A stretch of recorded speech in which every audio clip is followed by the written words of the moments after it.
symbol of a more open, liberal China that didn't come to be. Before his arrest in 1989, Bao Tong was policy chief for reformist Communist Party Premier Zhao Ziyang. But after the party violently put down pro-democracy protests across the country that year, Zhao was put under house arrest and Bao sentenced to 7 years solitary confinement in Beijing's Qingchun prison. After his release, he remained under constant surveillance but still spoke frequently to journalists. Here he is speaking to NPR's Anthony Kuhn in 2008, right before Beijing hosted its first Olympics. I think the reason why we have not seen liberalization from the party is because they never intended to liberalize, he said. Emily Fang, NPR News, Taipei, Taiwan. The number of people applying for first-time unemployment benefits rose slightly last week. The Labor Department says weekly initial jobs claims increased by 7,000 to 225,000. That's from 218,000 the previous week. The 4-week moving average, a less volatile measure, fell 250 to 218,750. The Dow was up 874 points, Nasdaq up 589, S&P 500 up 159. This is NPR. Support for NPR comes from NPR stations. Other contributors include Netflix, presenting Is That Black Enough for You? From writer and director Elvis Mitchell comes a love letter to black cinema of the 70s, celebrating the films and talent that changed the game. On Netflix, November 11th.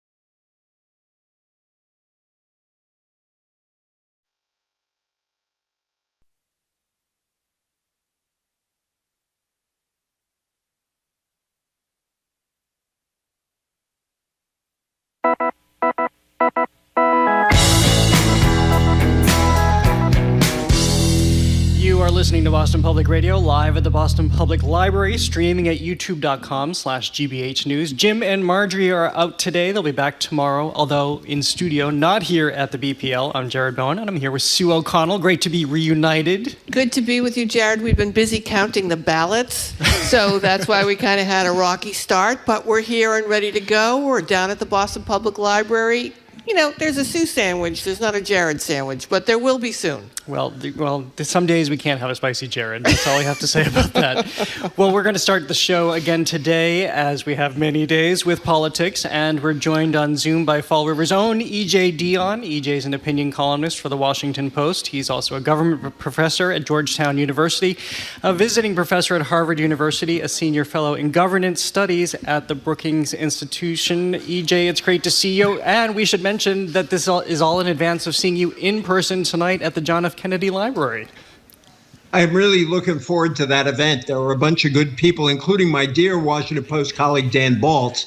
So we're going to have a fun time talking about the election. Could I just say it's a real honor to join the show at the BPL. My late mom was a librarian in Fall River, so I love libraries. And as a student, I actually did some research at the BPL. I love that place. So thank you. Absolutely, EJ. So, before we dive completely into the election, can you just help us understand, and all of us who are not experts on this, why was the expectation, historically, why is the expectation that when there's a midterm election, which happens in the midterm of a sitting president, why was there an expectation that the Republicans were going to just completely kill and do an overwhelming red tide? Right. Well, I got to say, I was a resistor to the red tide narrative because... Yeah, me too, I would say, for the record. Me too.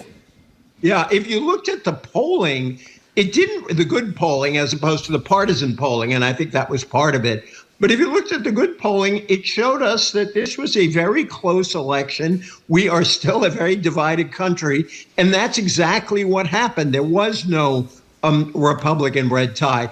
I think there were a couple of things going on. First, there were polling averages that got skewed by Republican-leaning polls that suggested that some races were either way closer or Democrats are actually behind in races where they were slightly ahead. You may have seen that up a little bit in Hampshire, for example, where Maggie Hassan won by quite a bit. And I know a lot of people were on the Democratic side were extremely worried about that race on the weekend. The second is historical expectations. I mean, what happened is really an outlier because generally the president's party loses in midterm elections because the angry people turn out and supporters are often, well, this isn't as good as we thought, and they stay home. And what you saw was really substantial turnout. One of the things that I thought might happen, but that was not expected, is that young people would vote in a substantial way and really help the Democrats. And that's what they did. The young voters turned out at a very significant rate and voted 2-1 for the Democrats. But I think just a lot of people were taken in by spin because when you look race by race, a lot of these were just close races, and that's what they turned out to be. Well, as we start to make meaning of what this translates for the future and what this portends for the future, rather, you started out by saying we're a divided country. Are we still as divided as we thought we were? Does this reveal something about how perhaps there's a coming together or there's a lot more nuance than maybe media wants to give the country credit for? Yes, I agree. First of all, there's always more nuance than the media wants to give anybody credit for. I think it's something we should all bear in mind.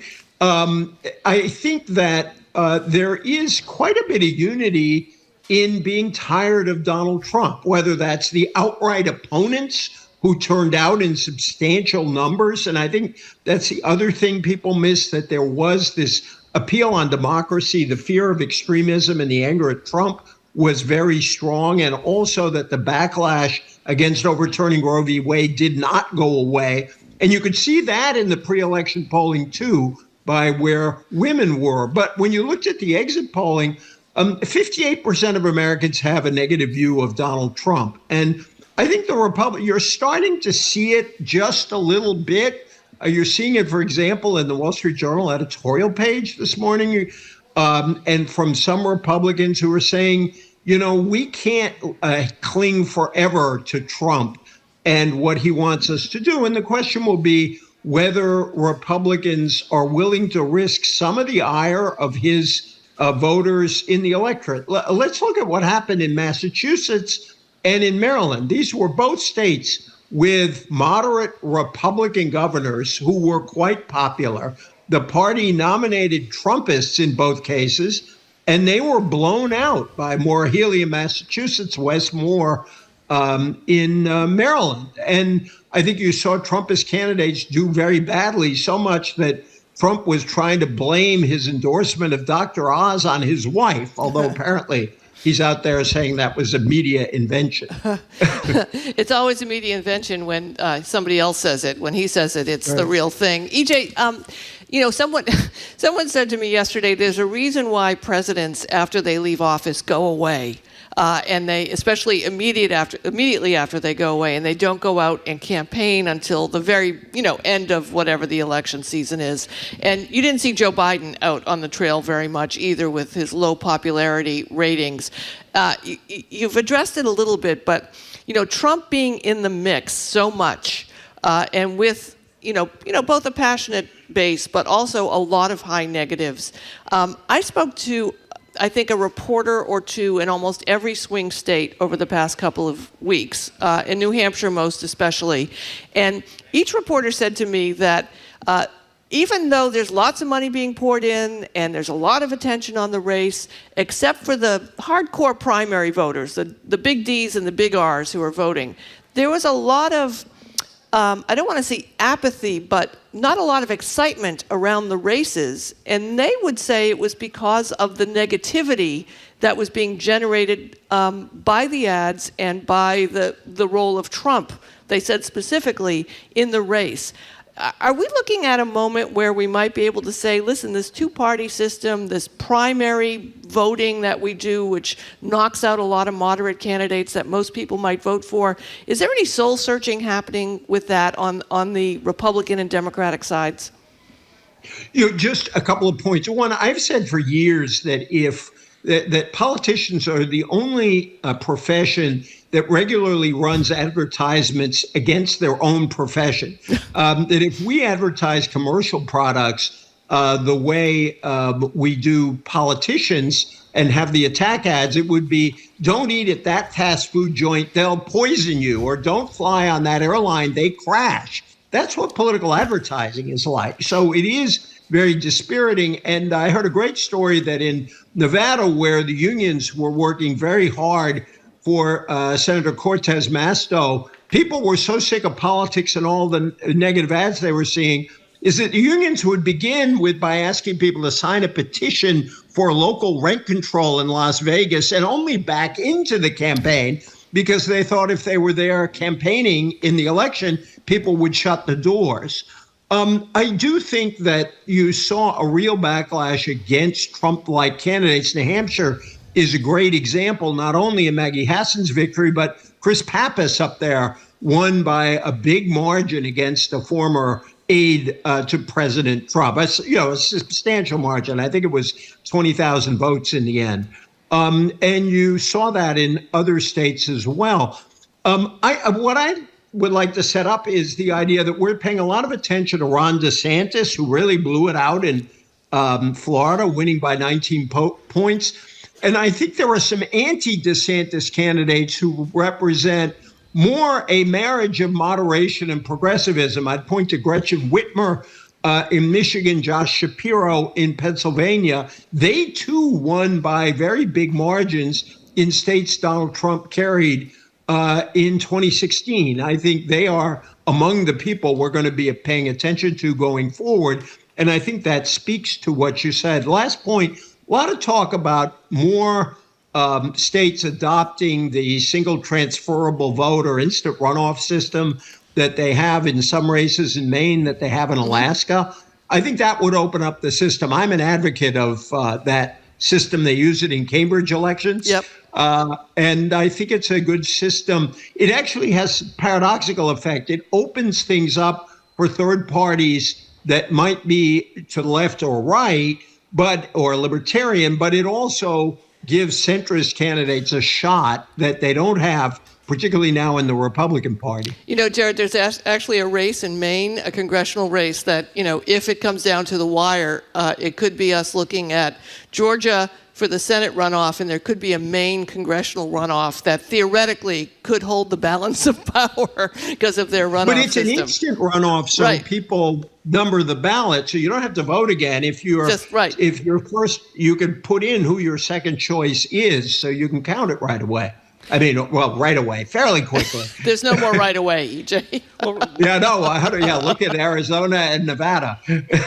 Returning to this notion of the more moderate Democrats, Governor-elect Maura Healey among them, and what it, again, portends for compromise going forward, and whether there's a mandate there, I want to ask you about what this means for the governing body to take place in January.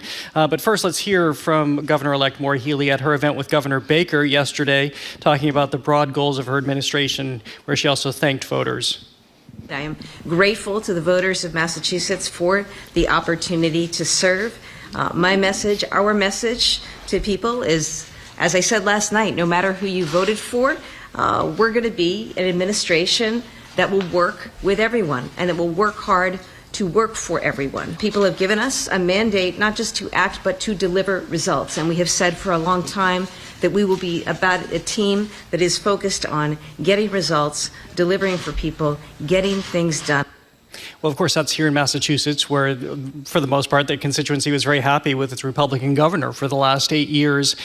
But what do we see in Washington in January? Is there an expectation that they have to operate a little bit differently, that people are fed up based on how they've just voted? I think, by the way, that moment is very interesting. I think Maura Healey is part something brand new and partly Charlie Baker's third term. I actually went up there and wrote a column about her in August and got to watch her campaign in my hometown of Fall River, by the way. And I interviewed her and asked her about Charlie Baker, and not a negative word crossed her lips about Charlie Baker. She was clearly trying to win back all those Charlie Baker Democrats and independents, and clearly that's what she did. I'm afraid Washington, especially if the Republicans eke out a narrow majority in the House, that's where some of the projections are, although nobody knows yet if that's what's going to happen. I think it'll be very messy, partly because, it's not Charlie Baker's Republican Party here in Washington. It's a much, much, much more conservative and right-wing party. And I think they're pretty determined to make life hell for Joe Biden. You wonder, will there be any soul searching over the fact that they did not win that big majority they expected? Whatever their majority is, it's going to be very narrow. I would like to come on here and say, oh, yeah, everybody is going to be very reasonable because we have big problems to solve. I don't see that in the cards, and I hope I'm wrong about that. So, EJ, we just saw for the past 2 years the Democrats who had a majority trying to corral both the more moderate part of the party and their members, as well as the more progressive part of their party. I mean, I would argue when all is said and done, Biden had a very successful 2 years, and the making of the sausage all worked out in the end. But to your point, the Republicans are going to have a Tea Party moment here if they get control of the House, where they're trying to keep the far-right extremist election-denying whack jobs involved, as well as the more moderate lawmakers involved.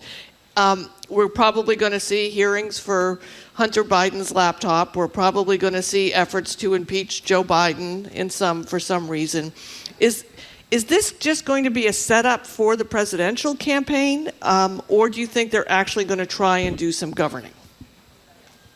I don't see a lot of governing. Unfortunately, you didn't see it much in they put out this theoretical program, but it wasn't really a program. I think one of the things that hurt him in the elections is they didn't really have a lot of specifics, even on inflation and crime. They're two big issues. Ronald, one of my favorite political jokes is Ronald Reagan's line. He said once that the problem in my administration is that the right hand doesn't know what the far right hand is doing. And I think that's a bit of what Kevin McCarthy's problem is going to be. I'm hoping that perhaps the narrowness of the victory will make a bunch of Republicans say, wait a minute, impeaching Joe Biden is really not a great idea for us. It's not going to help us. It's not going to be popular because while Biden has a negative rating, it may go up a little bit today. By the way, inflation was down. I think this is the best 24 hours Joe Biden has had in a while. I think there may be some second thoughts about that, but the hearings will be terrible. I think that the challenge is to Democrats to put forward some popular, reasonable proposals that are broadly progressive in their effect, but will win a lot of support. For example, the child tax credit, which expired, is about as pro-family a thing as you can imagine, but it also helps alleviate inequality and helps a lot of very struggling middle class and working class and poor families in the country. Childcare is something that has been popular in Republican states. There are actually Republican states that have paid a lot of attention to pre-K and childcare. I think there's some room to put forward some popular progressive ideas, and either they fail, which if the houses are divided, I suspect they will be, but generate a real debate, or maybe some Republicans, Mitt Romney has expressed some interest, for example, in the child credit. Let's see if we can get something going around that. We're speaking with E.J. Dionne, opinion columnist for the Washington Post. What's the Ron DeSantis effect in all of this? So you read all the stories today, Trump sinking, DeSantis on a very, very fast ascent. He had a great night in Florida 2 nights ago. So to what extent does he now set the agenda? For those who watch politics with the same joy as they watch the NBA or the NFL or Major League Baseball, the DeSantis-Trump feud is going to be wonderful to watch. In Massachusetts, the definition of Massachusetts Alzheimer's is you forget everything except your grudges. And I think you're going to see Trump really go after, as he already has. He's labeled him Ron DeSanctimonious. DeSantis in many ways is Trumpism without Trump.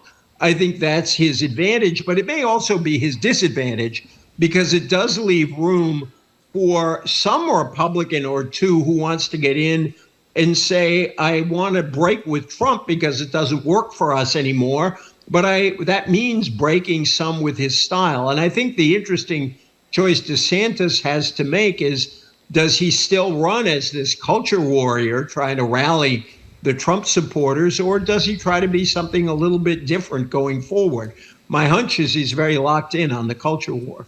It's going to be interesting to see also, because DeSantis is very smart, which I think is important that we note when we have discussions about him.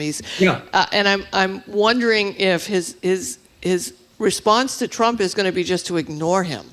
Because that would be, the more Trump fires at him, the more, nicknames he gives him, the more attacks him with. If DeSantis continues to ignore him, that's just going to make Trump's head explode. And then what happens? We haven't seen that yet, even though it's amazing.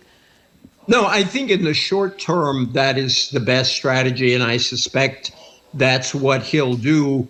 But at some point, if he actually does want to run for president, even if Donald Trump runs for president, there will have to be a moment of confrontation. But I also think that if DeSantis is quiet, the pro-DeSantis, anti-Trump people will not be quiet. So we'll still see a lot of interaction there. But yes, I agree with you. It will make Trump more annoyed if DeSantis just sits back there and tries to build support. Well, and to what extent is the party the referee here? We're seeing this divide now, and even as we've been talking about Fox News decrying Trump and the Murdoch empire completely just hanging him out. Right. Is this the time to walk away? And then do they turn to somebody to DeSantis? I mean, I guess it's the identity of the party. I think there is no party referee anymore. I've talked to Republicans over the years who've talked about how party leaders, party organizations have totally lost control of the party to conservative media, both Fox News and the Murdoch media generally, and online and talk radio. I think the rebellion of Fox News would be a huge deal. It's worth bearing in mind that Fox News did not go along with Trump right after the 2020 election. And a lot of Trump's base fled Fox News to some of these more right-wing outlets, and Fox returned home to the Trump camp. So it'll be interesting if they really say, we'll take the risk of losing some of Trump's audience. First time around, they decided they couldn't do that. EJ, any predictions for us? I mean, I love that it's election season. Like someone tweeted that we should stop saying it's election day. It's election deadline. It is. And then it just is election season. So by January, we'll actually know what's happening. But do you have any predictions for the House and the Senate right now, as we've got some information? Yeah, so I think the big deal is, does Senator Cortez Masto prevail in Nevada? Dave Wasserman, the great political sage, and also John Ralston, who is one of the best students in Nevada politics, said that if you looked at the votes that came out last night, if Cortez Masto can maintain that share of the urban vote, she'll pass Adam Laxalt, take that seat, and the Democrats would have their 50 votes without even winning the Georgia runoff, which is probably, I'd have a little bit of a tilt to Warnock, although I think if Georgia is the deciding vote for control of the Senate, it'd be easier for some Republicans to rationalize voting for Herschel Walker. Yep. So I think it actually is important. Democrats have a better chance at 51 if they get to 50 through Nevada. Steve Kornacki, another great analyst, is not quite sure of those ballots yet. So that's the doubtful thing. Mark Kelly, the senator in Arizona, looks pretty good on this early count. I think he is going to make it, but I think in the governor's race is very tight, and Lake could triumph over Hobbs in that, because the Democrats' lead is pretty narrow right now. But the answer is, none of us really knows what's on about 250,000 ballots. That's true. And the patterns of who votes when change from election to election. Well, as the only time I ever quote Donald Trump is, we'll see. That's okay. You can do that. All right, E.J. Dionne, thanks so much for joining us. Washington Real Post. joy always to be. It's one of my favorite shows on radio anywhere. So thanks so much. Great. Thank you, E.J., of course, with the Washington Post. He's also a government professor at Georgetown University, a visiting professor at Harvard University. He can't really get a good job, obviously, and a senior fellow of governance at the Brookings Institution. He will be at the JFK Presidential Library tonight, talking about the road to 2024. You can get more information about that and more at jfklibrary.org. And now we're going to take a quick break, opening up the phone lines, talking to you, getting the texts going. What are your thoughts on this red tsunami that was kind of a little light pink trickle, I'm going to say? Is it a referendum on Trump, abortion? Is it the future of the GOP? Stay with us. You're listening to Boston Public Radio, 89.7 WGBH.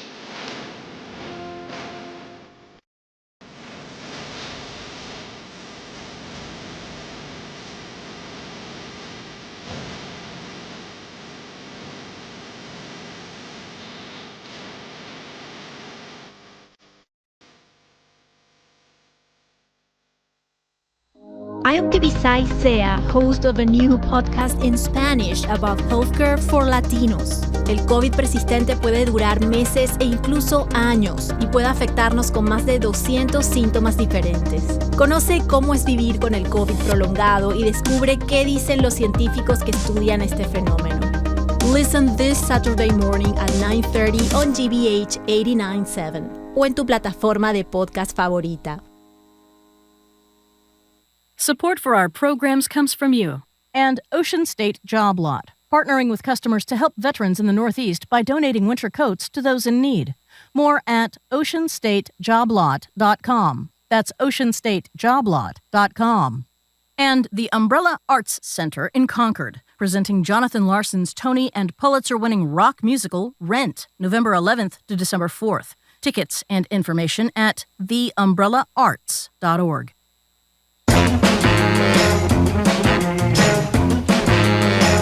Welcome back to Boston Public Radio, live at the Boston Public Library and streaming at youtube.com/GBH News. Jim and Marjorie are both out today. They'll be back tomorrow, although not here at the library.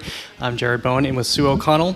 For Democrats, there was a fair amount of panic ahead of the midterms, but the so-called red wave mostly failed to materialize, and there's already a lot of finger-pointing going on within the Republican Party. Most of the fingers seem to be aiming right at the former president, Donald Trump. And his head does seem to be exploding, according to at least some CNN accounts today, where he's on a tirade. So we're opening up the phone and text lines to hear from you. Why didn't the red wave materialize, and what does it mean for the next election in 2024? Give us a call or text us at 877-301-8970. Again, that number is 877-301-8970. You can also tweet us at Boss Public Radio. So, Sue, I'm with you, and this isn't a I told you so, I was right moment, but I didn't see it coming either because I kept paying attention to the special elections that happened throughout the summer, and we saw what happened in Minnesota and Nebraska, where people were turning out, where abortion seemed to be a very galvanizing issue, and why were we to believe that that would suddenly dissipate in the few months? Granted, that's a long time in politics, yes. Just a few months between summer and election day, but it didn't really make sense to me why that would suddenly just go away and there would be this turn. And it's because there is this constant spin that happens, and we do have to lay blame at the media, I think. I wasn't understanding it myself, so it does all translate. But now the question is, what does it mean? But I know you also didn't see this playing out this way. Yeah, I mean, I'm on record as I have a number of dinner bets out there, as well as other bets saying that the Democrats, I did it right like in August, the Democrats were going to hold the Senate, maybe pick up a seat, and they were going to hold the House. I still may be right. That still could happen. There's still pathways for both of those things. But as my accountant likes to tell me, I'm directionally correct. Because of the way the Democrats performed in light of the historic nature of what usually happens in the midterm. And I'm also directionally correct because that's the win I'm going to take, the lap I'm going to take. And I'll tell you what I looked at, Jared. We have a texter who's saying, we're great. That's how you're going to definitely get your text read online. You mean filling in today? Yes. You're saying that's very kind of you. I think just in general, she means we're great. Jill from Watertown wants to know, she wanted us to ask EJ what the good nonpartisan polling sources are. And one of them is just the places you trust, like Suffolk University, Emerson College, Marist, Washington Post, New York Times, NBC News, and sometimes parties. Both of them do it. It's not one or the other. They will look to get polling that looks better than what's actually happening. So you want to make sure when you're looking at the polls, you look who's paying for it. And the other thing, and everything EJ said, I think I agree with, and what you're saying about people just didn't decide abortion wasn't important, is that the older group of voters are not out protesting or going to rallies or supporting campaigns. They just decided they were going to vote a certain way, and they did. And many of them voted for Democrats on the congressional level because of the challenges that they feel America is facing. And the younger voters, to EJ's point as well, any campaign expert will tell you if you're hanging your hat on the win being younger voters and newly registered voters, you might as well just start crying your liberal tears now because they're not going to show up. However, so many new registrations, so many younger voters saying that they were going to vote this year, that percentage-wise, even if the same percentage of them voted, which might be low, it still was a lot of individual numbers of voters. And I heard reports from a number of Republicans, suburban Republicans, who were saying things like, I can't vote for Herschel Walker. I'm going to go to the poll and I'm going to leave it blank and I'm just going to take the loss for 2 years and hopefully we'll get the White House. Which goes to how I've tried to work my way through this, and it goes back to all the years I covered elections back in my news days, was reading the room, basically. I don't rely on polls very much anymore because we've seen how fallible they are, especially in this age. I think there are many significant challenges to polling because of cell phones and the lack of candor and any number of obstacles. It's not like you can just reach people directly anymore as you could in old days when they would just ring people up or apply some of the older methods, and we've seen it not bear out. Other people are arguing this week that for the first time in a long time, some of the polls may have been right.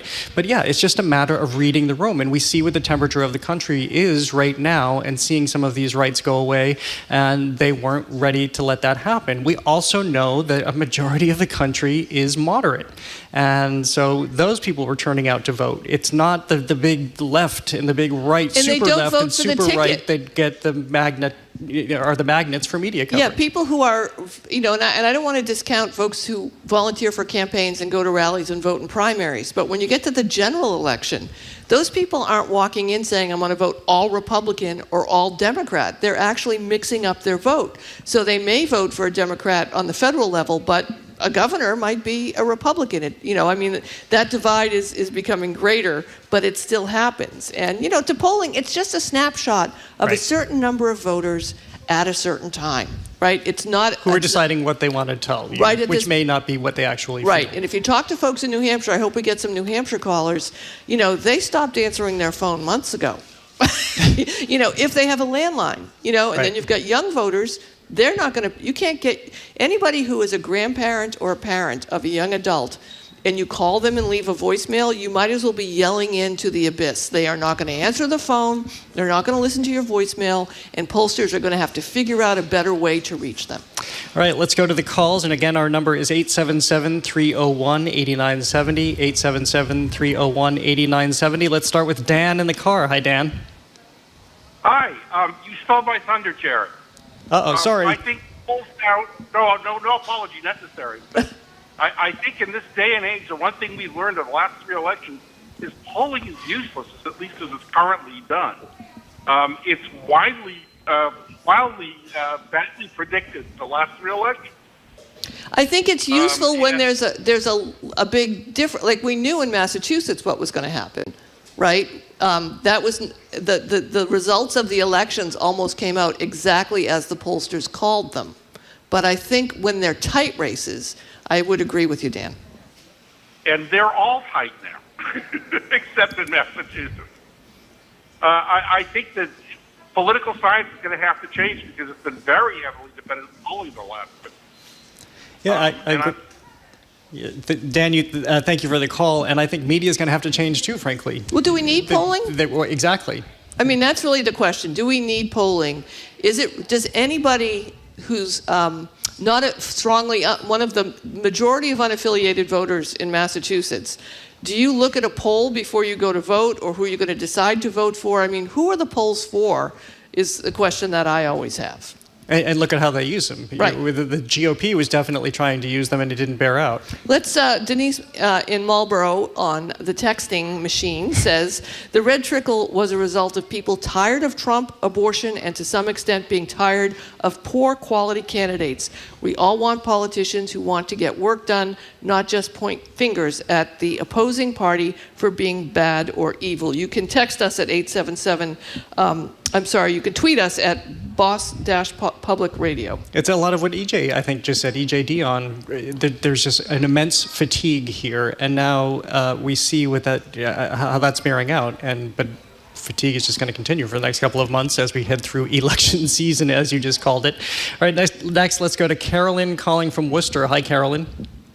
Hi. I think we always underestimate women. And in this case, we kind of discounted abortion in a lot of instances. I watch a lot of TV, a lot of commentators, and they were always saying, well, abortion is, it's in the rearview mirror. If you're a woman, it isn't in the rearview mirror, even when you're my age. I mean, those are fundamental rights, and I think a lot of people came out and voted that.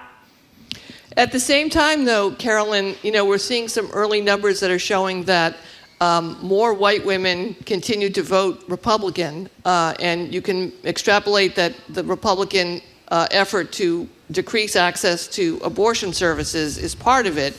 So some women are voting, but they're just not voting in the way that many might think that they would.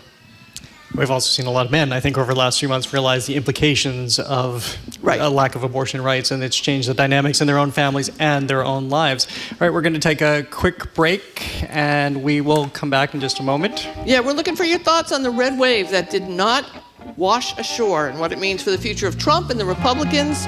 We're going to keep talking about it till the top of the hour. So you can call or text us at 877-301-8970. You're listening to Boston Public Radio, 89.7 GBH, live from the Boston Public Library, streaming online at youtube.com GBH News.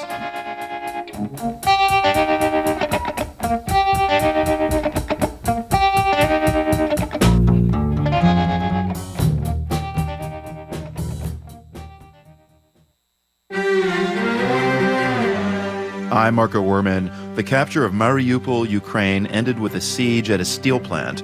The Russian military rounded up the last holdouts as prisoners of war. One of those fighters spent 6 months in Russian captivity. Her story, next time on The World. This afternoon at 3, here on GBH News 89.7. Support for GBH comes from you. And Boston Ballet, presenting As Anticipated, with 3 contemporary works by celebrated choreographer William Forsythe, including a world premiere. On stage November 3rd to the 13th. Tickets at bostonballet.org. And the British International School of Boston, offering a global learning experience through collaborations with MIT, the Juilliard School, and UNICEF. In-person open house November 20th. Registration at bisboston.org.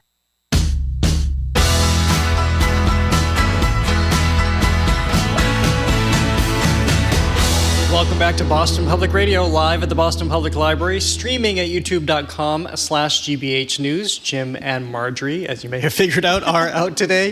They'll be back tomorrow, although back in the studio in Brighton, not here at the library. I'm Jared Bowen, here with Sue O'Connell. If you're just joining us, we're talking about the great red tidal wave many were expecting to see on Tuesday. While Republicans definitely gained some ground, projected to take the House with a thin margin, the Senate still razor thin, and lots of Trump-backed candidates losing.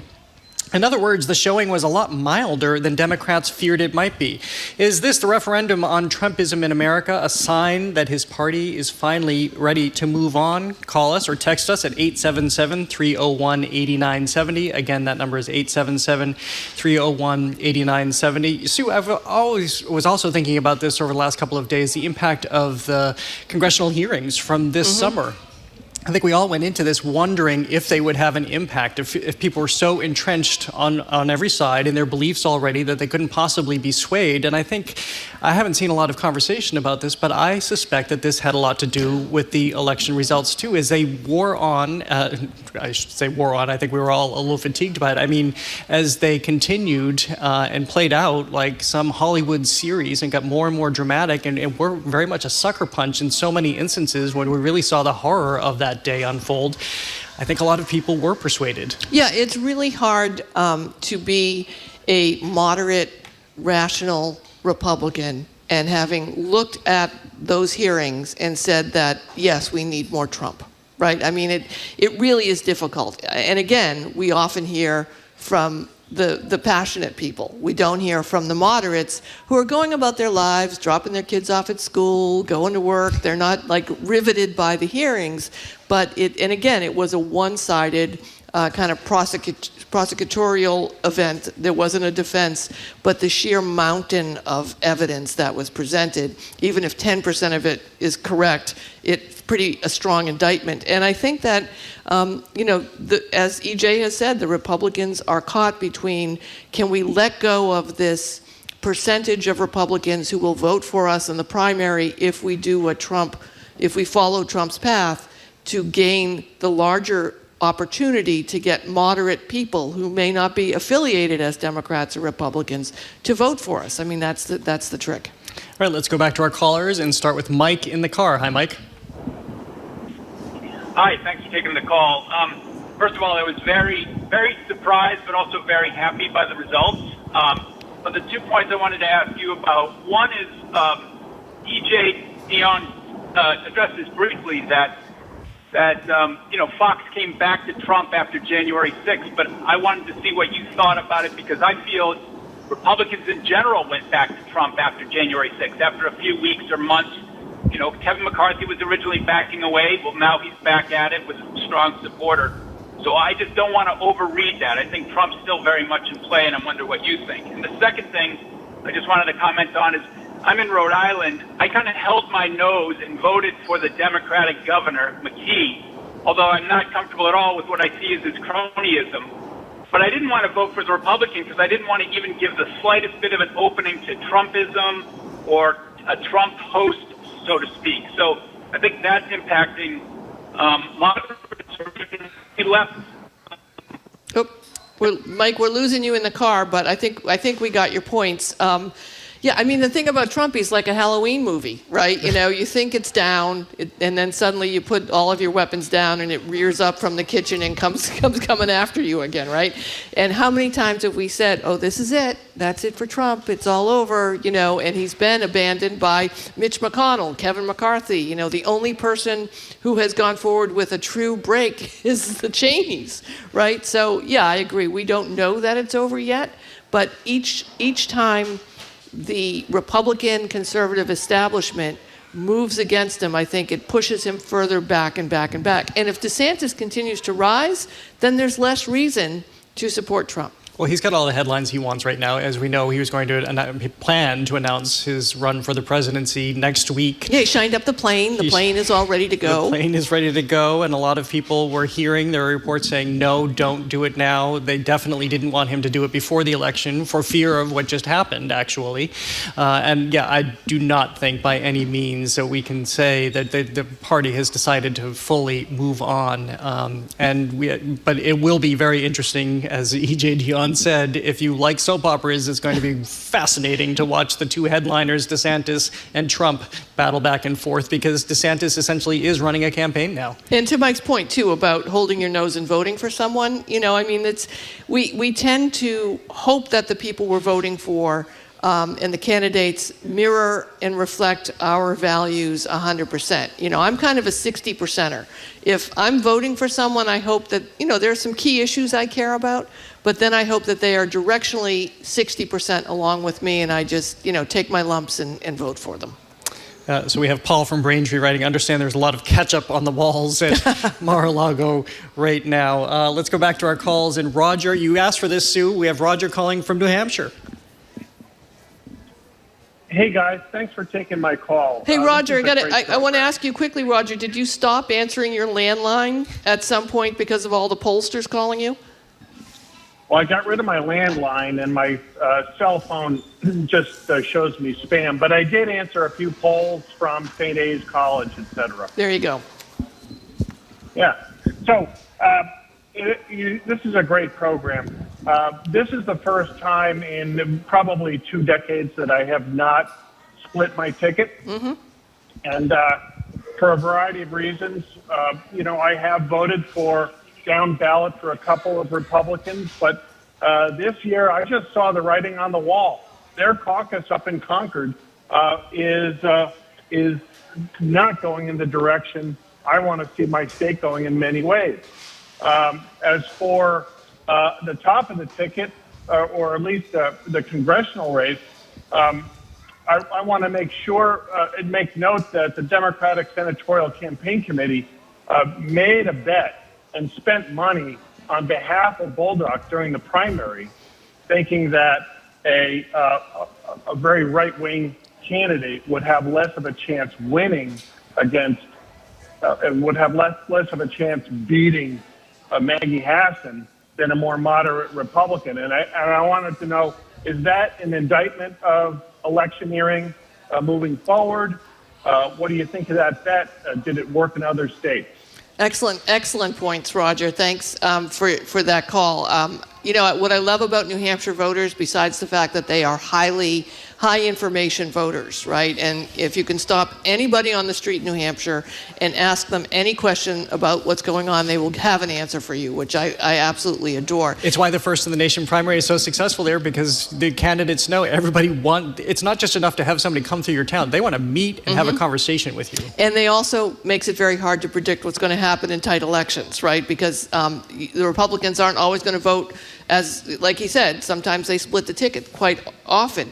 And what Roger's referring to is that the Democratic National Committee put money into negative ad campaigns against the moderate Republicans who were running. So, you know, Bolduc had a contender who was moderate, and they put ads in attacking him so that Bolduc looked better to Republican conservatives. And it paid off in New Hampshire. I actually don't have the data in front of me, Roger, about the other races. I would say, I mean, this is where I get conflicted. I don't think it's good for democracy for parties to be running. I think negative ads are bad. I think running negative ads to kind of engineer how the vote will happen is bad. Gerrymandering is bad. But the Democrats continually get caught flat-footed because they don't do the things that the Republicans do, right? The entire nation has been gerrymandered in the Republicans' image. So if the Democrats wanted to pay a few bucks to run some ads to try and take a risk, which paid off in New Hampshire, I say go for it. Going back to polling for a moment, we have a texter, Carol, is writing, maybe the polls were right, and because of them, the Dems are motivated to get out and vote and change the trajectory. Why isn't anyone saying this? Well, Carol, you just have. And I think that is part of the strategy behind polls now, is they're definitely used for a certain agenda. They're definitely used by media to have a newscast. Well, yeah, I mean, it's more interesting for us to cover the horse race issue of it. Who's pulling ahead, what's happening, what's going on, rather than digging into some of the issues. And that's basically because that's what the audience responds to, right? So it's incumbent upon, you know, again, primary voters, also high information voters, but generally they're picking their team. If you're going to vote in a general election, it's incumbent upon you to try and find out what's really happening. And I really, you know, do you care about polls? I'd love to know if it's going to really impact how you vote. All right, next up on the line is Hank calling from Marlborough. Hi, Hank. Hey, how you doing today? Great. I got a comment and an observation I'd like to bounce off. First of all, I'd like to put a plug for though the Maggie Hassan and Jim Ryan, very gracious in defeat and making a plug for the importance of accepting a loss. And also Maggie Hassan being so gracious in victory. And what a wonderful way to close. You know, Hank, hey, Hank, I'm sorry, we're having a hard time hearing you. You're breaking up on us. Can you call us right back, or can you text us? Oh, actually, be on hold. Go on hold. Oh, we hung up. I'm sorry. It's my first day here. I don't know what I'm doing. Hank, call us right back, and we'll try and get to you. Hank's issue about how the candidates responded, I do think, it's like one of those low bar issues.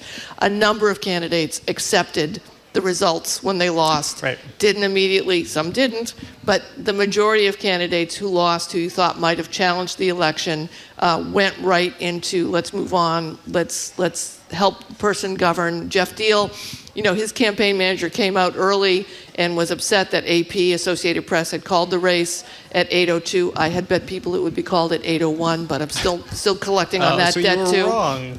I was wrong by a minute. But then Jeff Deal came out and said, let's accept it and move on. So I think that's an important note. So we'll wait for him to call us back. All right, we have a texter saying, as much as I cannot stand Trump and would love to see him go away, I think DeSantis is much more scary because he could actually get his hate pushed through because he knows the system. Yeah, definitely. DeSantis is a smart, very intelligent planner who knows how to get things done. And he's also a very good campaigner. We're finishing this campaign season. Being a candidate, being governing are two totally different things. So it depends on how you go. But I'm wondering if DeSantis runs, who his running mate would be. Could it be Marco Rubio? Could we have a full-on Florida man campaign? What about we're talking about Mike? I don't think that's not going to happen. What about Mike Pence? We haven't talked about Mike Pence this hour yet, or Nikki Haley, or Cheney. What's up with these tickets? They're waiting for the first theater to play out. They're waiting for Act 1 to be finished before they climb onto the stage. Pence had to get his guest opinion in yesterday because he was feeling left out of the stuff. Okay, Hank is back. Hank, we heard some nice things you were saying about Maggie Hassan. Okay. What else is on your mind? Oh, Hank isn't back yet. Hank is back. Hank, you're back? Hi, how you doing today? Great. The other thing I'd like to make an observation about you, it was something that was alluded to earlier. It's generally speaking, when people make decisions, it's not. There are single-issue voters like gun voters, but a lot of times people are making decisions on a variety of issues. For example, let's take a look at a woman's right to choose. How much of that is an economic issue as well as a right to choose issue? And one thing that polling cannot do and doesn't do is take a look at a constellation of factors whereby people might go one way or another. Take for example, the most recent millionaire's tax. There were good arguments on both sides. And I thought the Globe did a great job of weighing both sides of the question before they actually went in favor of it. So what's your thinking on any kind of way of looking at a constellation of issues that fundamentally facilitate a decision one way or another? Got it, Hank. Thanks so much for calling back as well. I had a lot of arguments with people about how access to abortion care is an economic issue, right? Because if you are forced to give birth, you have to leave the workforce, or caring for a child, the expense of caring for a child that you weren't planning for could take you out of the workforce. There's a number of intertwined issues. I got really upset, and I still do, with people, even on Twitter, who say things like, well, you can't be voting for abortion rights and access when the inflation is so high, when fuel prices are so high. And I listened to a number of people in New Hampshire especially who said, no, I'm thinking about this. I'm not just saying I'm voting for abortion access or I want to support the rollback of Roe v. Wade. I understand how this is all interconnected, and I also understand what federal government can and cannot do for me. So good points. I think the moderate people, they think a lot about things, and that's where I think we need to try to head to. All right, well, it's a great conversation. Thank you to everybody who called and texted today, this morning. Okay, we'll be back in a little bit with, after a quick break, with Suffolk County Sheriff, former Suffolk County Sheriff Andrea Cabral. She's going to bring us the news of the day. We're going to talk about some election results and also what's going on with former Suffolk County DA Rachel Rollins. You're listening to Boston Public Radio, 89.7 GBH, live from the Boston Public Library and streaming online at youtube.com GBH News. We'll be right back.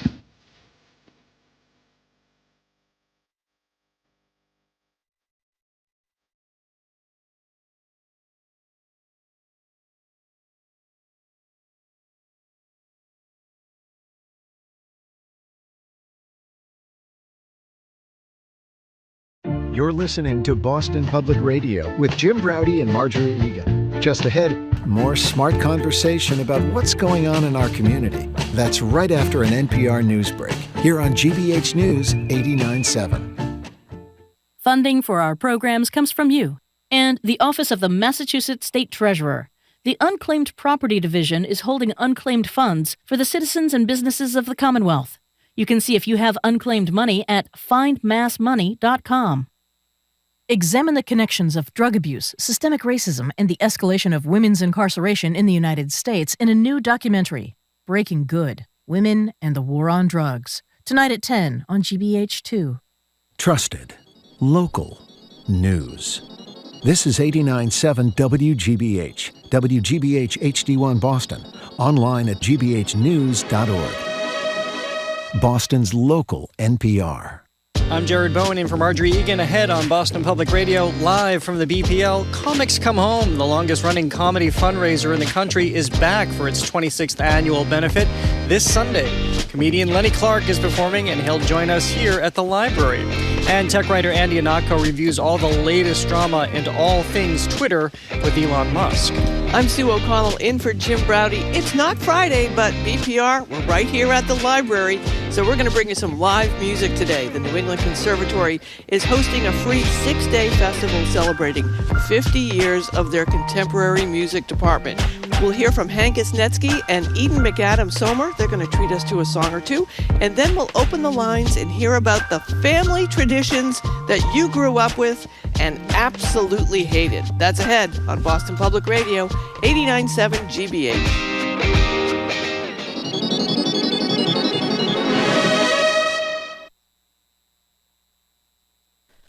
Live from NPR News in Washington, I'm Lakshmi Singh. Big gains on Wall Street this hour. The Dow's risen more than 1,000 points, up 3%. S&P up 4.7%. And the Nasdaq now up more than 6%, all fueling hope the Fed may scale down future rate hikes. Inflation moderated slightly more than Wall Street expected, according to the latest government data. NPR's David Gura has more. Wall Street economists had expected an increase of 7.9%. Core inflation, which doesn't include food and energy prices, was also lower than forecasted at 6.3%. In October, oil prices went up, and so did the price of gasoline. Meat and eggs were more expensive, along with baked goods. Rent continued to be a huge driver of high inflation. It saw the largest monthly increase in more than 3 decades. But used car prices have started to moderate, and so has the price of clothing. The Federal Reserve is trying to bring high inflation under control. Earlier this month, it once again raised interest rates by 75 percentage points. Wall Street expects another hike of 50 percentage points at the Fed's next meeting. David Gura, NPR News, New York. The CPI for October was up 7.7%. President Biden heading to some major meetings in North Africa and Asia with momentum following the midterm elections. Here's NPR's Franco Ordonez. While U.S. voters don't weigh in on foreign policy issues, world leaders do pay close attention to U.S. elections. Ivo Daalder, who served as a U.S. ambassador to NATO in the Obama administration, says there's no doubt that the better-than-expected results for Democrats in the midterms will help Biden when he meets with leaders, including his Chinese counterpart. He will be able to come there not, as many expected a few days ago, as someone who had been weakened by the elections, but he'll come there as someone who has been strengthened. Biden is going to meet with many leaders at the UN Climate Summit in Egypt, then in Cambodia, and finally in Bali with the G20. Franco Ordonez, NPR News. For the second time in less than 2 months, hundreds of thousands of people are enduring a power outage because of a hurricane. Tropical Storm Nicole made landfall overnight as a Category 1 hurricane near Vero Beach in Florida on the state's Atlantic coast. Here's NPR's Greg Allen. Nicole came ashore with 75-mile-per-hour winds, causing power outages to counties along Florida's central Atlantic coast. The storm is expected to continue to weaken and cross the peninsula before taking a turn north, moving through Georgia today and tomorrow. Because it hit near a full moon, tides were especially high. A storm surge as high as 4 or 5 feet was predicted for hundreds of miles of coastline from Florida to South Carolina. Before the hurricane hit, roads were already flooding and heavy surf was causing significant beach damage. In Daytona Beach shores, police ordered the evacuation of several beachfront condominium buildings out of concerns for their stability. Greg Allen, NPR News, Port St. Lucie, Florida. The Dow is now up 982 points, more than 3%. This is NPR News. Good afternoon. With the latest from the GBH Newsroom, I'm Henry Santoro in Brookline today. When Meta CEO Mark Zuckerberg announced laying off a third of the company's workforce, inquiring minds began wondering how and what would affect Meta's presence at 50 Binney Street in Kendall Square, Cambridge. Still unclear how many employees lost their jobs at that local office, which prior to this week's layoffs employed about 500 people.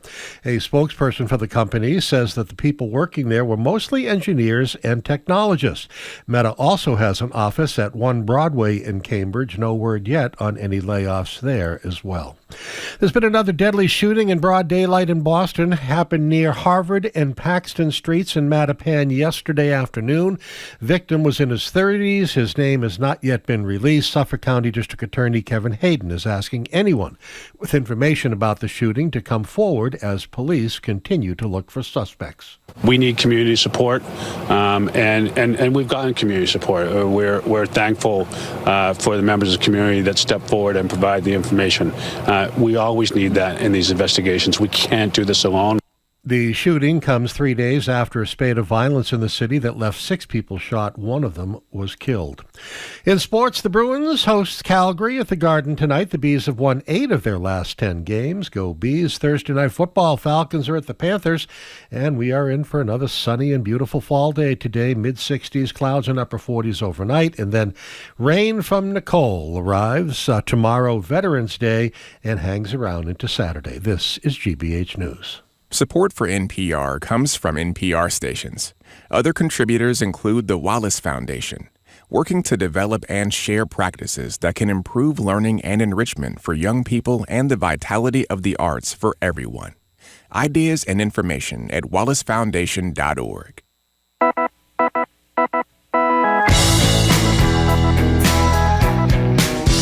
Welcome to hour number 2 of Boston Public Radio, live at the Boston Public Library. Come visit us, or you can stream us at youtube.com/GBH News. Jim and Marjorie are both out today. They'll be back tomorrow. However, back in the studio in Brighton, not here at the library. I'm Jared Bowen, hosting along with Sue O'Connell. Hi again, Sue. Hi, it's good to be here. You stayed. You didn't leave. I didn't leave. I couldn't get out, so I decided to stay. That's very, very generous of you. Well, we're joined now via Zoom by Andrea Cabral. Andrea is a former Sheriff of Suffolk County, former Secretary of Public Safety in the Commonwealth. Hi, Andrea. Hey, Jared. How are you? Hello, Sue. Hi, Andrea. How are you? Good. So were you surprised? Were you one of the folks who said, no, it's not going to be a red wave and folks are going to continue to be engaged even though, gee, it seems like rights were rolled back a whole few months ago? Were you surprised, or is this what you expected to happen? I was cautiously optimistic. I thought that the polling, especially the parts of the polling that were basically rigged by GOP pollsters, these sort of unreliable polls, a spate of which came out close in time to the election, saying that Republicans were gaining momentum. I didn't place any faith in those, and I thought that the polls all along, regardless of who was doing them, were undercounting grossly the vote by women, the response of women to the overturning of Roe versus Wade. And I also thought that they were absolutely undercounting young adult engagement and the young adult vote, because it's pretty clear to me that, Gen Z is well aware that if the planet is going to function for them, they're going to have to make it so, because the generations that are older than they are not going to leave this world a better place for them. And I think that they grossly underestimated that level of engagement by both of those groups. And we're only months into a lot of the country grappling with their new restrictions around abortion rights.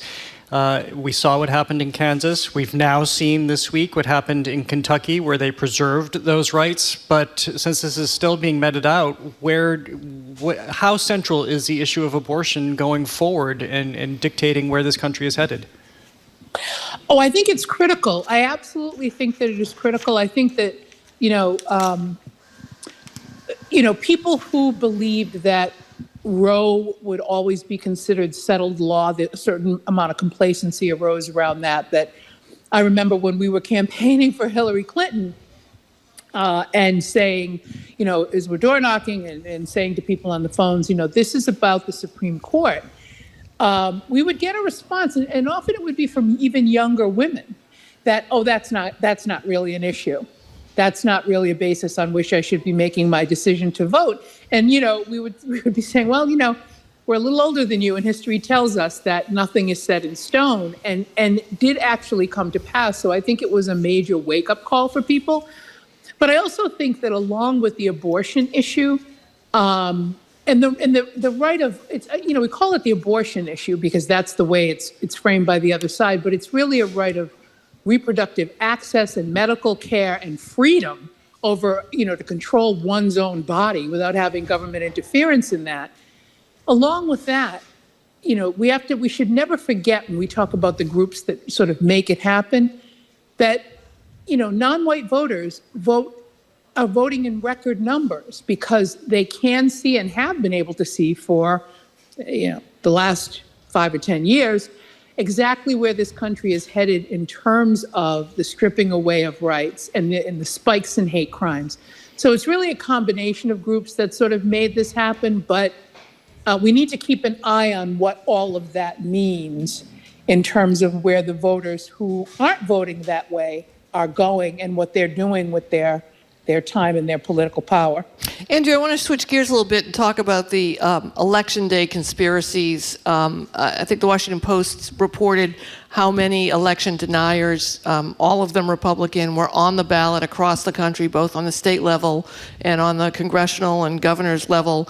And, we're not done counting. I say we, United States is not done counting. And these poll workers, who we all know poll workers, if we vote regularly, how dedicated they are to the democratic process and how under siege they have been, and the election day barely closed and there were already conspiracy theories out there. How should people respond when they see these theories, and what should government officials be doing about them? Well, I think that there all along there should have been probably a more unified and a harder, louder chorus of, government at the state, local, federal level pushing back on this nonsense. And I think that there was a scramble, particularly after the January 6th insurrection, there was sort of a scramble to sort of wrap our heads around the depth and the breadth of both the actual conspiracy to overturn the election and its many moving parts. And so I think that, government might have been caught a little flat-footed in terms of responding to this.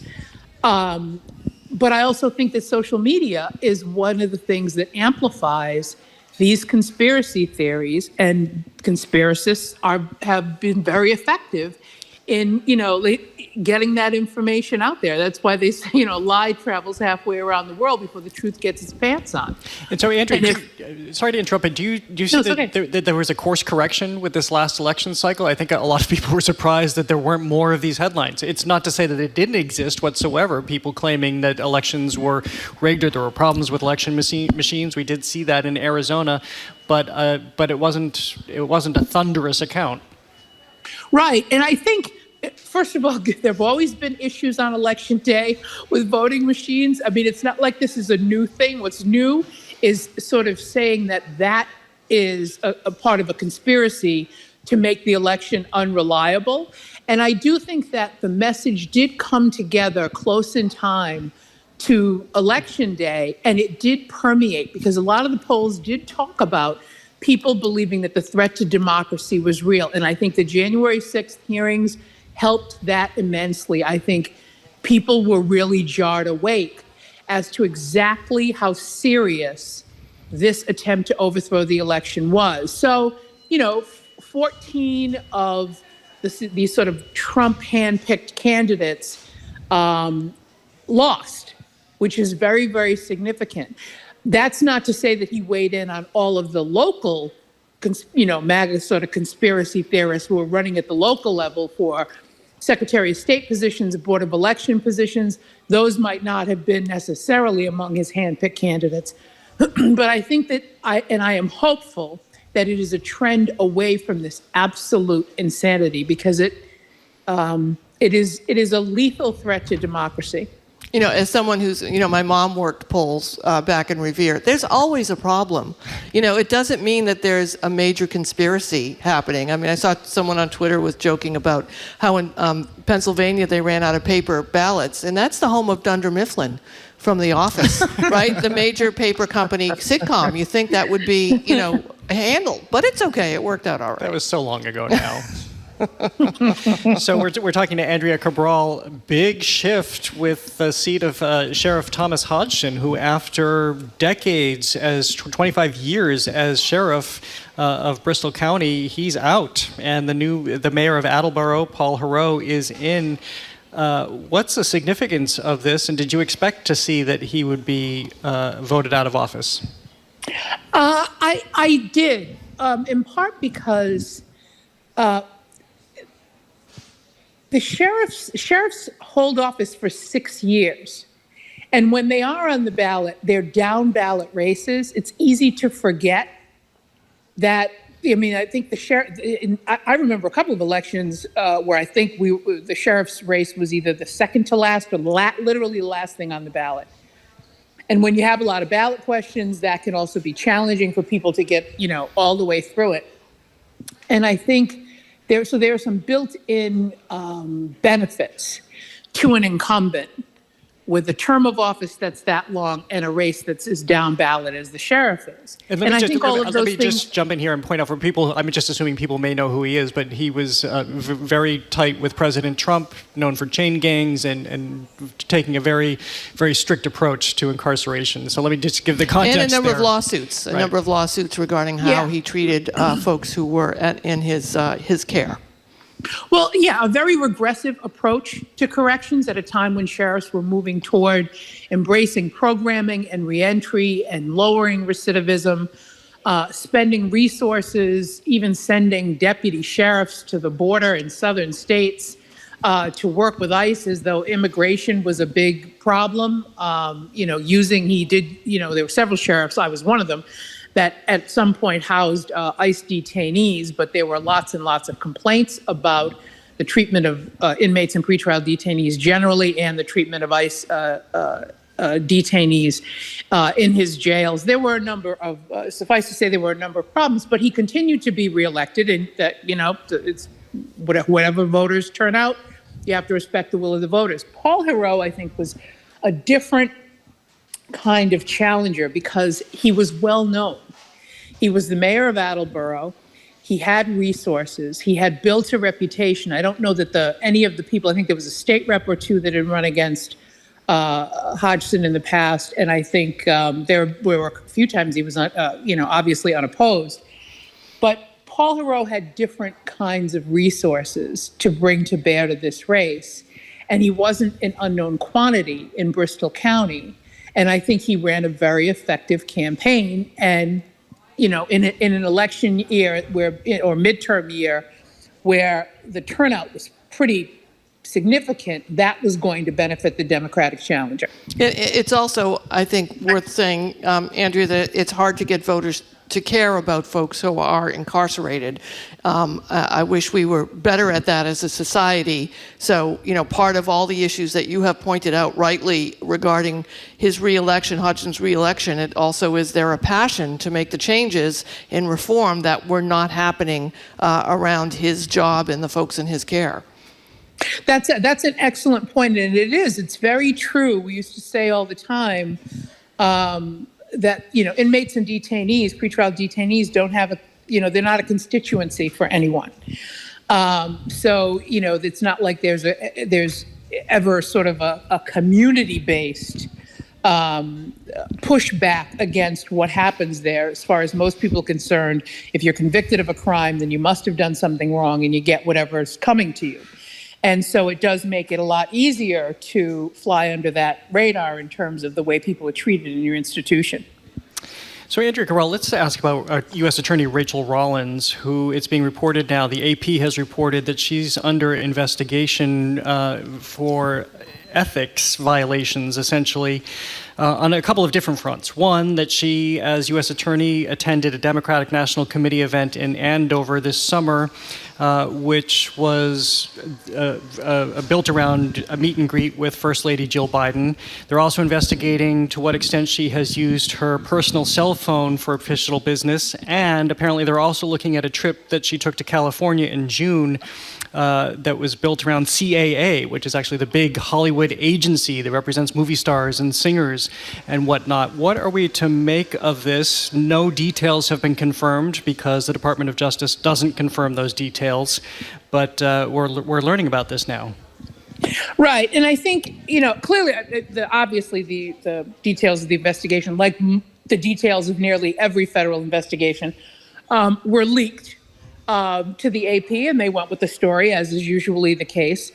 I think in terms of the Inspector General is the watchdog for the Department of Justice.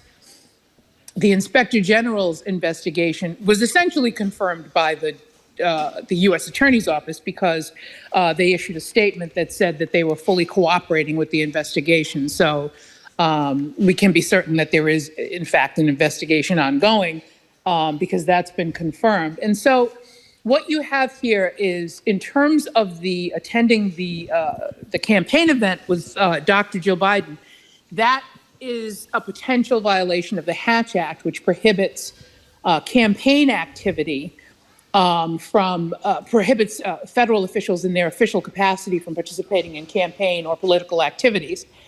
And so it was reported, I think, when she went to the event in July, that that might potentially be a problem.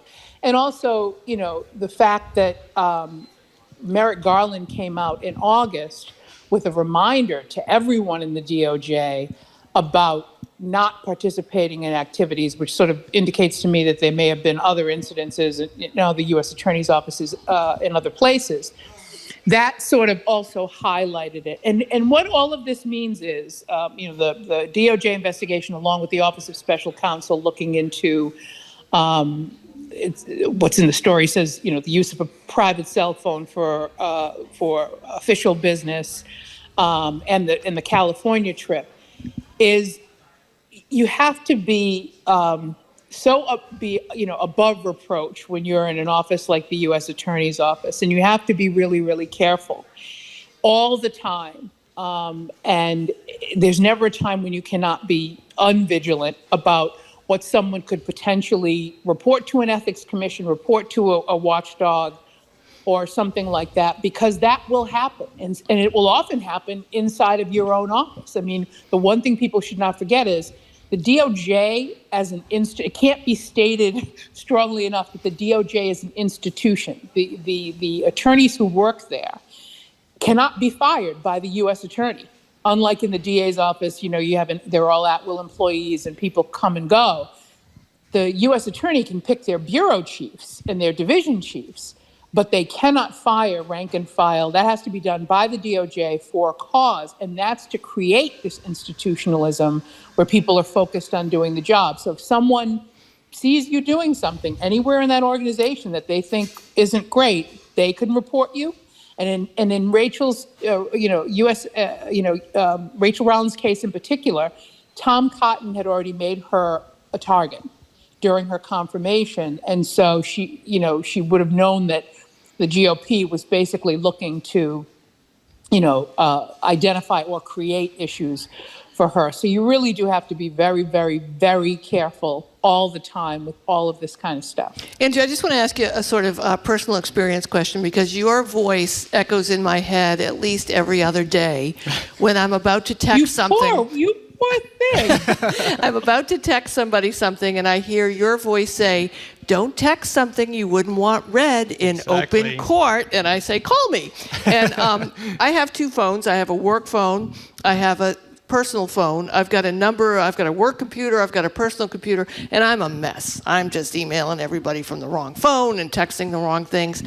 As a former elected official and government official and someone who campaigned, you ran for sheriff, how hard is it to manage this life of having a completely separate campaign, a completely separate personal life, and then your job as a government official with records laws that say we can see anything that you do? It is incredibly difficult because you're really busy. You're doing stuff, on the fly. You're responding to things sort of immediately, and you're not always aware of what device you're using because you have so many of them.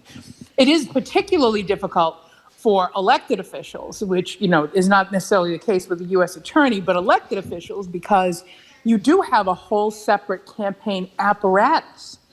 And so, it's not that it's not difficult, because it really is difficult. It's difficult just for busy people who are not elected officials, who are, trying to manage using devices that are owned either by their company or by them personally, or some other thing that they do, as a side hustle. It's really, it's difficult. And it's not that when you run afoul of something like that, or you run into a problem, that you can't simply say, I made a mistake. Because people certainly have done that. Well, this is, I'm listening to this. And I'm thinking your Department of Justice, you can't afford the notion, any perception whatsoever of impropriety, and going into the job that this is a job you take care. Again, we don't know the results of the investigation. We should point out that she had tweeted, especially after the Jill Biden event, that she got permission to do that. That's what she tweeted. It's not a direct response to this current investigation. Yeah, I understand that, because we live in a social media world, but I do think it's a little bit still different from being the DA. I think if you're the U.S. attorney, it doesn't, you cannot, you don't have to be elected, right? So you're not worried about whether or not voters are perceiving some misinformation about you. I don't know that you necessarily respond to a Herald article on social media and defend yourself there. I think you defend yourself with the DOJ, should it come to that, with the Inspector General or with the Office of Special Counsel. But I think that those are some of the differences. And people do, they find their way. But it's something that I can remember when I was sheriff. I basically never did anything, went anywhere, asked for any sort of reimbursement. And this is, as I'm watching fellow sheriffs take advantage of all of the things that sort of come their way, but I knew that there was always a target on my back. No, it's I was in Suffolk County, and I knew that what was going to be written about me, it didn't matter if there were millions of other people doing the exact same thing. It simply would not matter. I would be identified, and I would be singled out. Yeah, on a regular basis, I'm splitting the tab, with folks as a journalist as well. I mean, I think sometimes folks don't understand, what's the big deal if somebody buys me a cup of coffee or I buy somebody a cup of coffee. But the great late Sonny Joe White from KISS 108, I'm gonna quote another voice that's in my head, Andrea Cabral. Don't end up on the front page of the Herald. That was always something that I tried to avoid. At least for something bad. Yeah, right. All right. Rarely is it going to be for something good, but not for something bad. All right, Andrea Cabral, thanks so much for joining us. Great to chat with you. Hope to see you in person soon.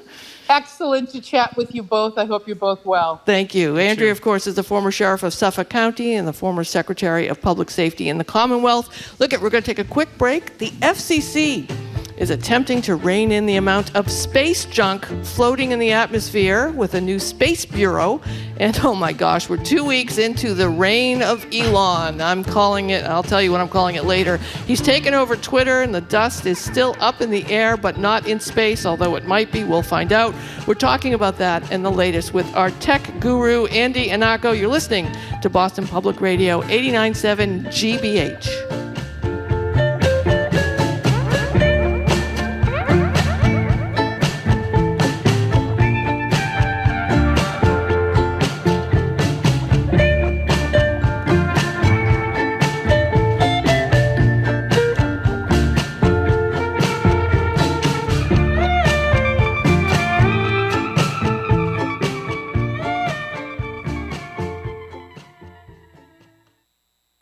From the GBH Newsroom, Priced Out, the fight for housing in Massachusetts. The problems... Housing crisis has driven up prices to record levels. Where one-bedrooms go for $3,000 a month. The solutions. Biden administration is looking at the idea that factory-made housing can produce homes faster, can produce them cheaper, and they can be used for multifamily homes. You can hear the entire series right now at gbhnews.org/priced out.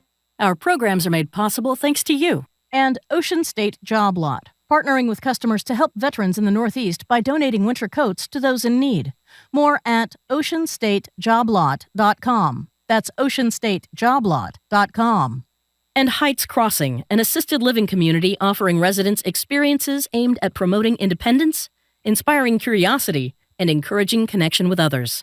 More at heightscrossing.com/enrich.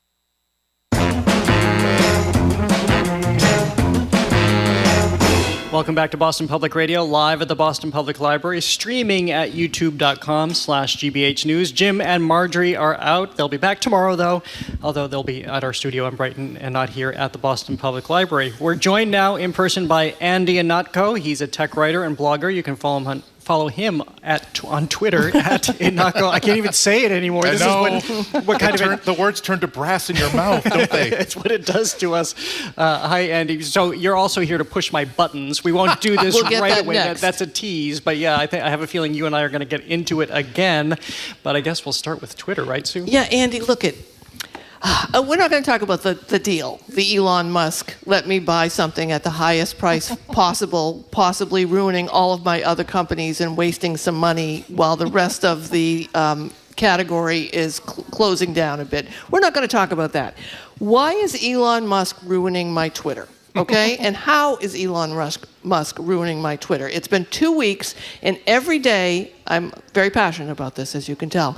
Every day I go on Twitter, it's an entirely different thing. Yeah. All right? One day I get on, I have like 15 posts from Barstool Sports. I follow Barstool Sports. I've never interacted with Barstool Sports. Why do they think I want to see 122 posts from Barstool Sports? But then it went away. I have a blue check. Will I still have a blue check? What's happening, Andy? Oh my goodness, your guess is as good as mine. I am telling you the absolute truth here. During the it takes me about 3 or 4 hours to put together topics we're going to be talking about today and writing things up. During that 4 hours, just during those 4 hours, news changed and shifted. As I was getting ready to go on right now, a really big piece of news dropped. Elon Musk fired the CEO, fired a lot of the C-suite executives. A lot of the top executives, the most important brain trust behind Twitter, have also decided to simply resign because they don't want to work for Elon Musk. And add to that list of really critical people, the chief privacy officer, basically the chief executives that are in charge of privacy and security and compliance with government regulations and government directives. That just came out from the Washington Post about an hour and a half ago. All these executives basically said, look, I can't explain exactly the reasons why, but I don't want to work for that person. I'm resigning. And the FCC immediately had a spokesperson say, we are very, very concerned about all this. because, again, it is a chaotic situation, and the FCC wants to remind Twitter that, look, you are under compliance directives. They've been creating all kinds of different features over the past week and a half. We can talk about more about that. But they're required to do a really intense audit of what are the risks to security and privacy. And if they fail to do that, I don't care that there's a new name on the pink slip, the FCC saying we can regulate you and we can punish you for not doing due diligence. And this is important for a number, folks who aren't on Twitter may not understand the importance of some things that you're talking about here. One is I'm verified and they have my government issued ID. Yeah. In order for me to get verified, I had to submit to them years ago a copy of my passport or my Massachusetts license. So they have everyone who has a blue check, the old blue check before Elon, they have a copy of their government ID. They have, in some instances, money. Right? Some people have tip jars on their Twitter accounts. So there's money processing, finance processing that goes on. So I imagine they have people's banking information. If you just recently bought a blue check, they now have your credit card information. Obviously, they have all your DMs and all of your Twitter history, but we know that we had no chance of keeping that private. So there are some serious concerns here. Yeah, again, particularly because I keep coming back to the word chaos. For the past week, I've been thinking about that John Mulaney routine about how there's a horse running loose in the hospital. And because we don't know why Elon Musk bought it in the first place, he seriously overpaid for it. He says it, and analysts agree for it. He took himself into considerable debt to do it. He sold another big chunk of Tesla stock to fund it and sent the stock price of Tesla down 7 points in doing it. Let's go through a timeline of the blue check mark where it used to be a simple thing under Twitter where somebody who has what's known as who is active and notable and an authentic personality. That's me. Yeah. So I was an early user of Twitter. I just got an email from the service. Hey, we want to give you a verified account. Okay, great. Prove who you are. Great. Here's again. I edited out some stuff on my driver's license because they don't need it. But smart. Great. So they know that. So they know that it's not God forbid anybody would want to pretend to be me on Twitter. But your bank should be verified. Public figures should be verified. And that was the role of the blue check mark. But Elon Musk was promising, oh gosh, that's not good. That's for the public. That's an elitist thing. So we're going to charge you. We're going to make it available to everybody who wants one. Just give us $20 a month. And then almost immediately said, actually no, $8 a month. And then he said, oh, but we're still going to have a verification process. Those are going to be a special gray checkbox. And then he said almost immediately, actually, I just killed that. That's not going to be the case. He said that people like you and me who already had the blue check mark, well, you're going to lose it unless you start paying money. And then he reversed that.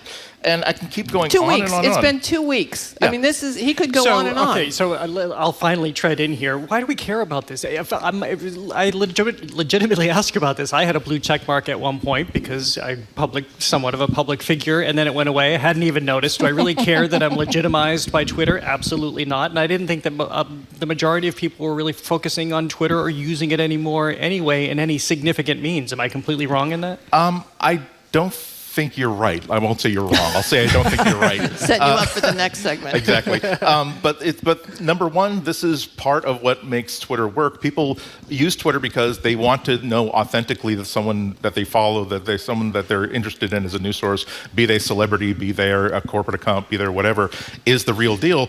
And the fact that they fumbled this so completely. So the blue checkmark program went live yesterday, and people who are either A, funsters or B, fraudsters realize that, hey, if I pay $8, I can get the magical blue check mark. And because this was done so quickly, the user interface people didn't give it a different blue check mark or different indication. It looks just like every verified blue check mark. So people would create a fake Nintendo account, a fake LeBron James account, because at the time, Twitter would also let you have your username, but you can change like your public-facing name to something fun or whatever. And so people would like sign up under their real name, but then say, oh, my name is the real LeBron James basketball, and then I get the blue check mark, and now they're tweeting, hey, I refuse to work with this team anymore. I want to be traded, causing lots of consternation. Mm-hmm. Yeah, I mean, it's messing with businesses and people's personal lives. On a small level, I was telling Jared earlier, there's some somebody who's tweeting directly, because Elon apparently has plenty of time because he's on Twitter all the time, and people are saying, hey, I changed my Twitter handle to Halloween is great, and now I can't change it back. I don't want to be Halloween is great for the rest of my life. I did it before you bought Twitter. Please help me. And he's like, sure, we're on it. But it still has the resonance it always had. I guess I'm asking my question a different way. Is I thought that people had kind of moved on to other things or didn't have the weight, but it also made me wonder, the question you also just posed, why is he so hell-bent on having Twitter, and why would he spend so much money to have this? What is... Well, you said you can't answer this. Nobody can answer this. There's some speculation, and some of it is kind of worrying. Just to put a button on that conversation, though, it's not just the idea of the blue check mark. It's an indication that he paid $44 billion for a company that, let's face it, has been losing hundreds of millions of dollars a year and overpaid for this failing company. And you would think that almost anybody else, richest man in the world, he's got to know something. I mean, if he's going to put himself into that much debt, he must have a plan. This deal has been in the works since springtime. This looks like he just finally realized that the check cleared and is starting to make up stuff off the top of his head.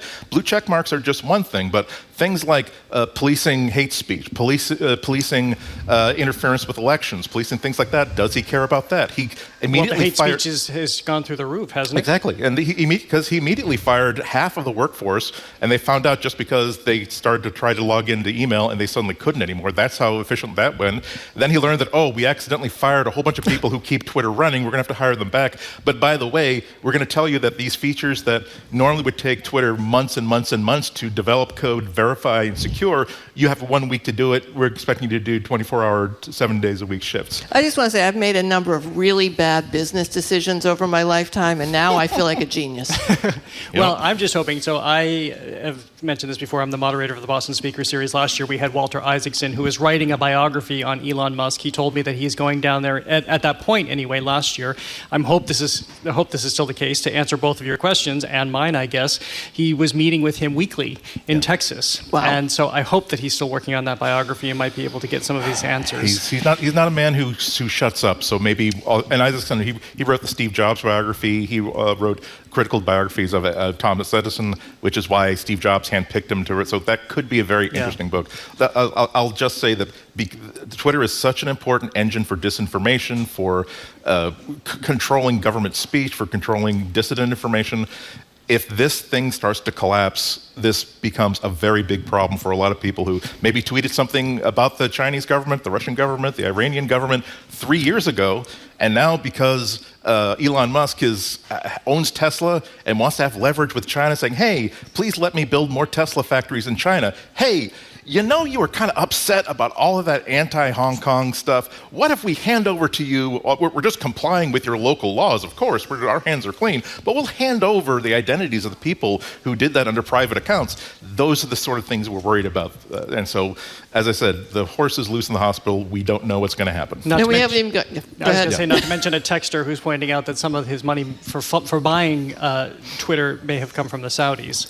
That's interesting. About $7 billion, I think, came from private investment, including Larry Ellison, the head of Oracle, who is one of the legendary tech founders and investors. The other one is an individual with an interesting background. It's not the Saudi government. It's an individual who was a very, very prominent Saudi investor.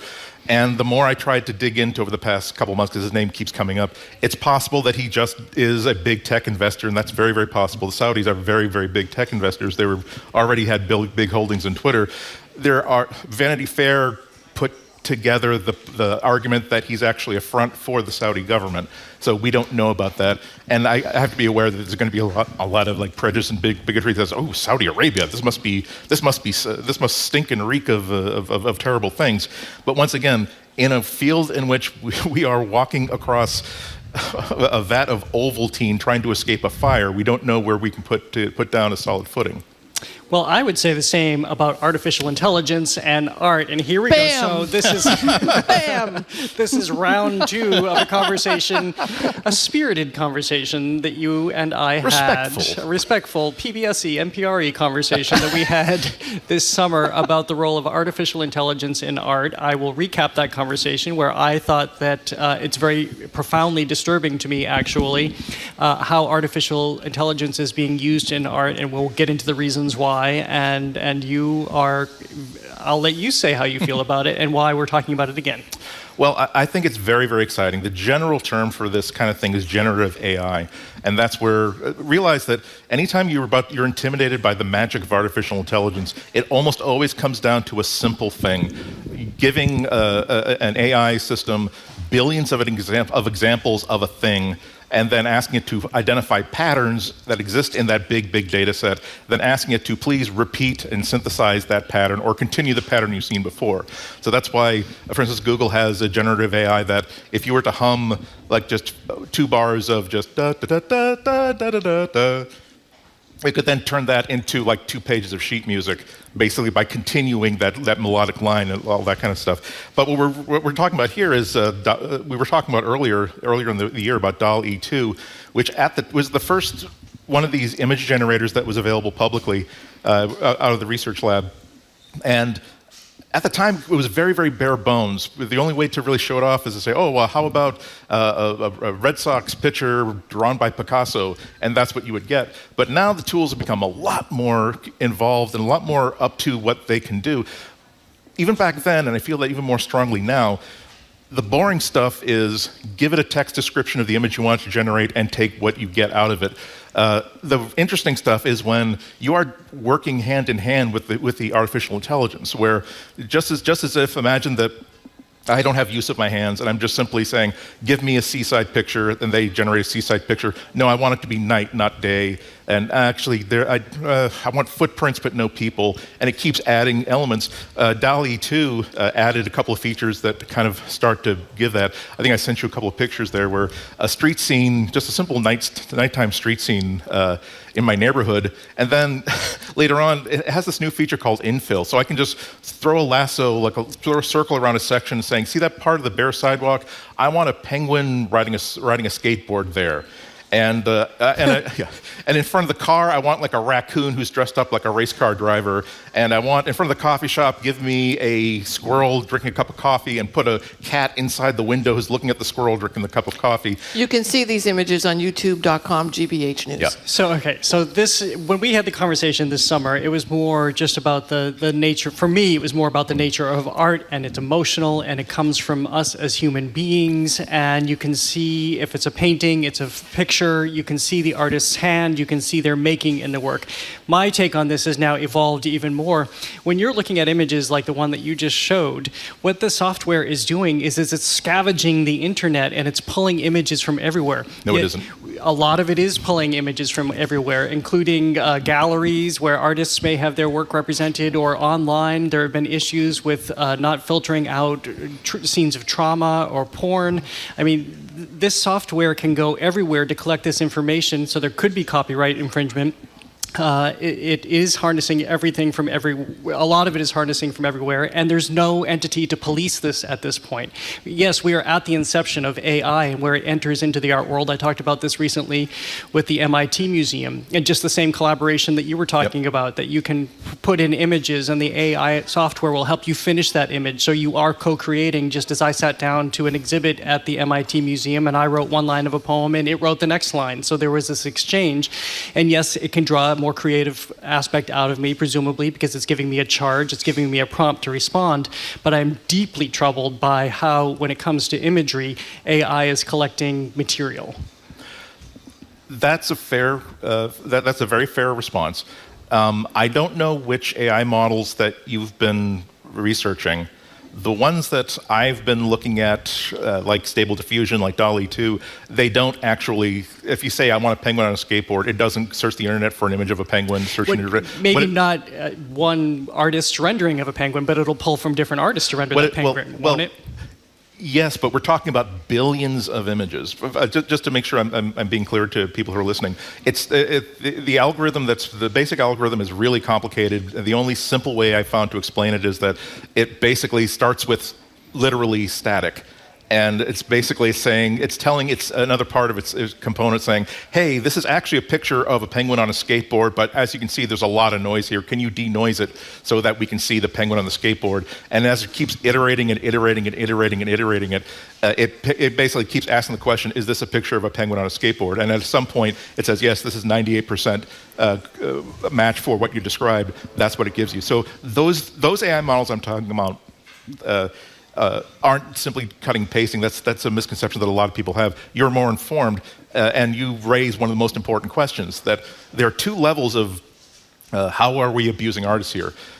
Simply by virtue of the fact that it is simply looking at billions of images that have been posted to the web, how much of it is that, look, a friend of mine is a wildlife photographer, and he's shot like thousands of pictures of eagles. That's his business, and he posts a lot of them.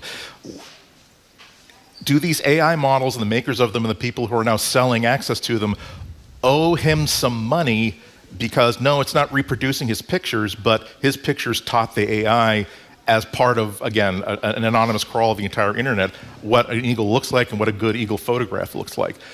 This is actually more relevant in a couple of specific examples. Stable diffusion is a new word that we didn't really talk about before because it created, again, we go back to the subject of chaos. Before, the tools we were talking about were under control of researchers who were very timidly letting these things out and limiting what they could do. Google still does not give people access to their own image generators. But another company created this thing called Stable Diffusion, and they open sourced it. So 200,000 people have downloaded the source code, and they are free to make this into whatever tool they want it to be, skipping over all of the rules that DALL-E and Google put in and say, no, you can't have abusive imagery. No, you can't have photographic imagery of famous people. And because, again, now these are developers who are working on it, you can actually target and victimize a specific artist. There's a wonderful artist. I want to make sure I get her name correct here. Her name is Holly Mengert. She's a character designer for Disney television animation. She's also a children's book illustrator. So a developer downloaded, again, the source code and basically used that information to train the AI specifically how to make an illustration that looks like it was done by Holly Mengert. And all he needed to do was source 30 or 40 images. It wasn't thousands. And the results are not great. They're certainly not as good as what she would do, but it's definitely good enough. Because we're only at the beginning, and this is my concern. There's no one to police it. If I were your photographer friend who's doing nature wildlife photography, I would be very concerned that if somebody likes his particular aesthetic, how he's shooting, the light he's using, the lens he's using, because it does give a certain vocabulary to a photographer that somebody at some point in the very near future is going to have ability to type in a few words and render your friend's photograph and render him obsolete, and they get it for free. How different is this really than clip art?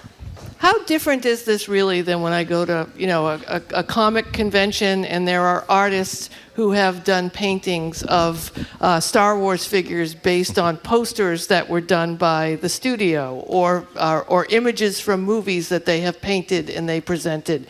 Those people aren't getting paid. Like there's, you can build an entire ad campaign with clip art. Yeah. Ish. Yeah, I mean, the difference is that you have a name to blame, you have a name to sue. I'm a big comic book reader, and there are artists who are famous for tracing over, this was an Adam Hughes Catwoman cover that you just traced and used as a panel in here. So you can name and shame them and possibly sue them. The problem that I think that you're referring to is something that I also acknowledge is a problem, that the thing is, you put one drop of water into an ocean, but it was still a very important drop of water. How do we identify your contribution to the AI model? And also, how much should we compensate you? Now, also realize that I think that we're still I think we might get there where a AI generator can create an eagle image would be convincing as something that my friend Scott Bourne did, but that is like a self-driving car at this point. You can get close to it very easily. Getting to it is really, really difficult. And most of the good stuff that's happening now is the tools that let people interact with it. Well, the speed with which it's happening is kind of alarming to me. We've talked about this in all manner of news stories, including the guy who won the Colorado State Fair photography contest for using AI. He was very upfront about it, so it wasn't anything deceptive. But this is moving fast. We see, again, what's happening at the MIT Museum. I'm not maligning them. They're putting it out there because they want to invite the conversation. They want to invite an interrogation. What does this mean when you put human and human-created software together? But as always, we're going to be continuing this conversation. We need to have a big forum about this. I think we need to do. I would love that. I think this is a TED Talk. This is so early that there are so many really good conversations and valid complaints and valid reasons to be excited and valid reasons to be concerned. And I think that we overlap a lot in those things. We didn't get to space dust, but it's very important. That's right, yeah. And hopefully you will come back and talk about it because it's something that we should care about that as well. All right, Andy Anutco, thank you so much for joining us. He's a writer and blogger. You can follow him for now on Twitter. Who knows what's going to happen at Anutco. I'm not even going to give it to it because, why give him any more follows? All right, not you, Elon. All right, we're going to take a quick break. For its 26th annual benefit show, the comics are coming home at the TD Garden. It's going to benefit the Cam Neely Foundation, including some names you might recognize: John Mulaney, who we've referenced already, Dennis Leary, and Lenny Clark. And guess who's here? Lenny Clark is here. So excited about that. He's going to be joining us in just a second. You're listening to Boston Public Radio 89.7 GBH, live from the BPL and streaming on youtube.com GBH News.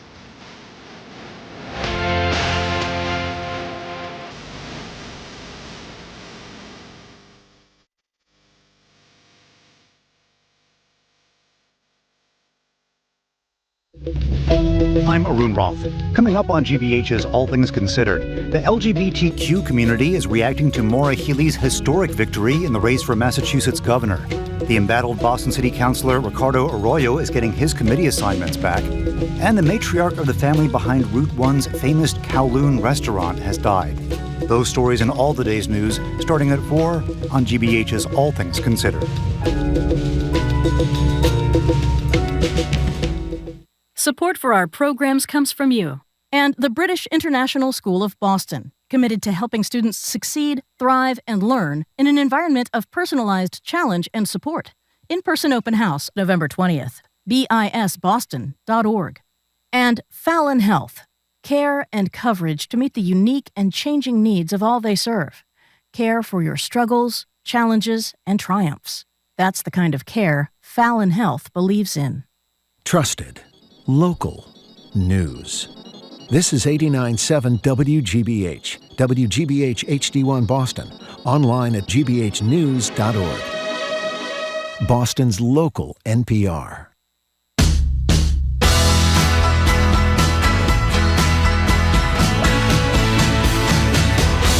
Welcome back to Boston Public Radio, live at the Boston Public Library, streaming at youtube.com/GBH News. Jim and Marjorie are out, and they'll be back tomorrow, but not at the BPL, back in our studio in Brighton. You probably know our next guest as the brash, loud, Boston-accented Uncle Teddy on FX's Rescue Me. I watched every episode. Here he is, sprinting out of an addiction treatment center he attended after getting out of prison on an episode of the show. Taxi! Where? Hey, pal, you checking in? I don't know if you read the brochure or not, but one of the big things they expect of you is to stop drinking for life.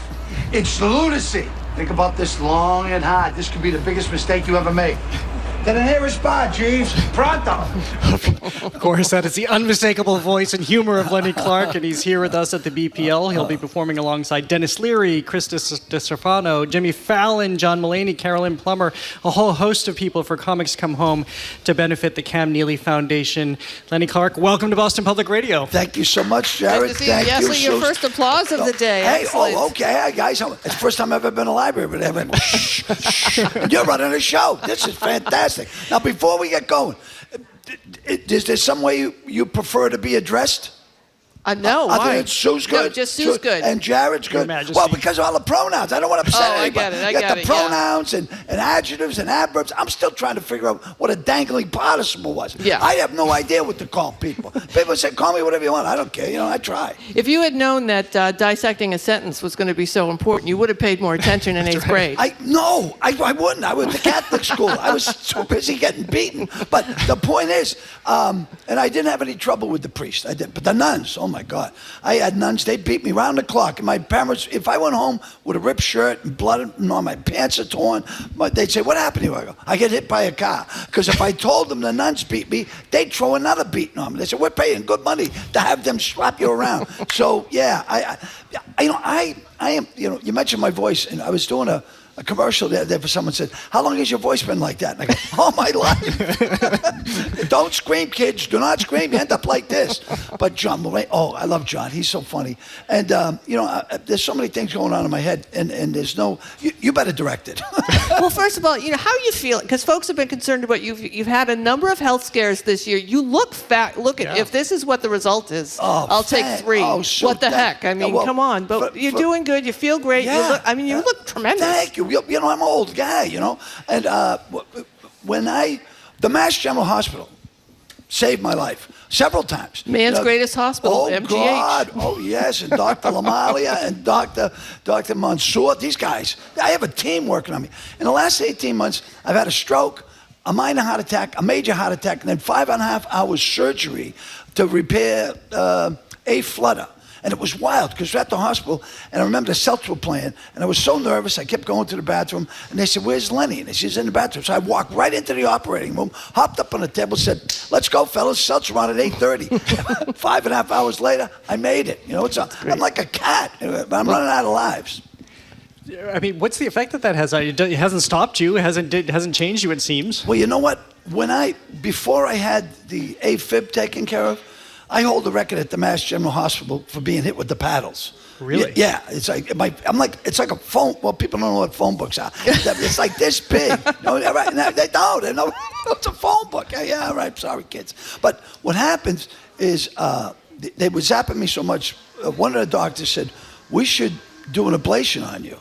And I said, okay. So they went up through the groin and they burnt my heart, and that worked out well. But then I had another problem. So, I'm glad. Hey, look, I'm playing with house money. I'm thrilled to be here. I'm so happy to meet you two. I feel like I'm on Firing Line. Remember that show? Yeah, I do. Yeah.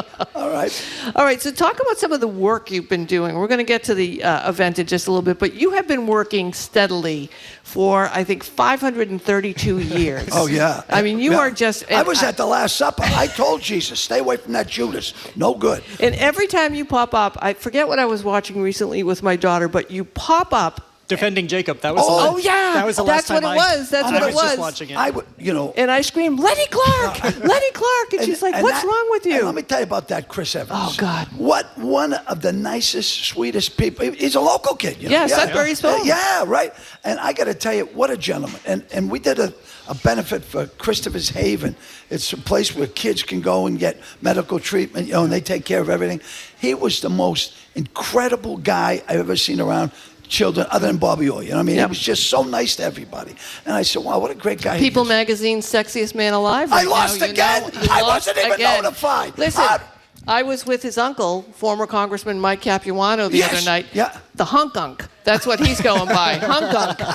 And he's a little unhappy. He lost too. So maybe you and Cappy can get together and maybe get the State House reporter sexiest guys alive. I'm sure I wasn't even runner-up. I'm mad.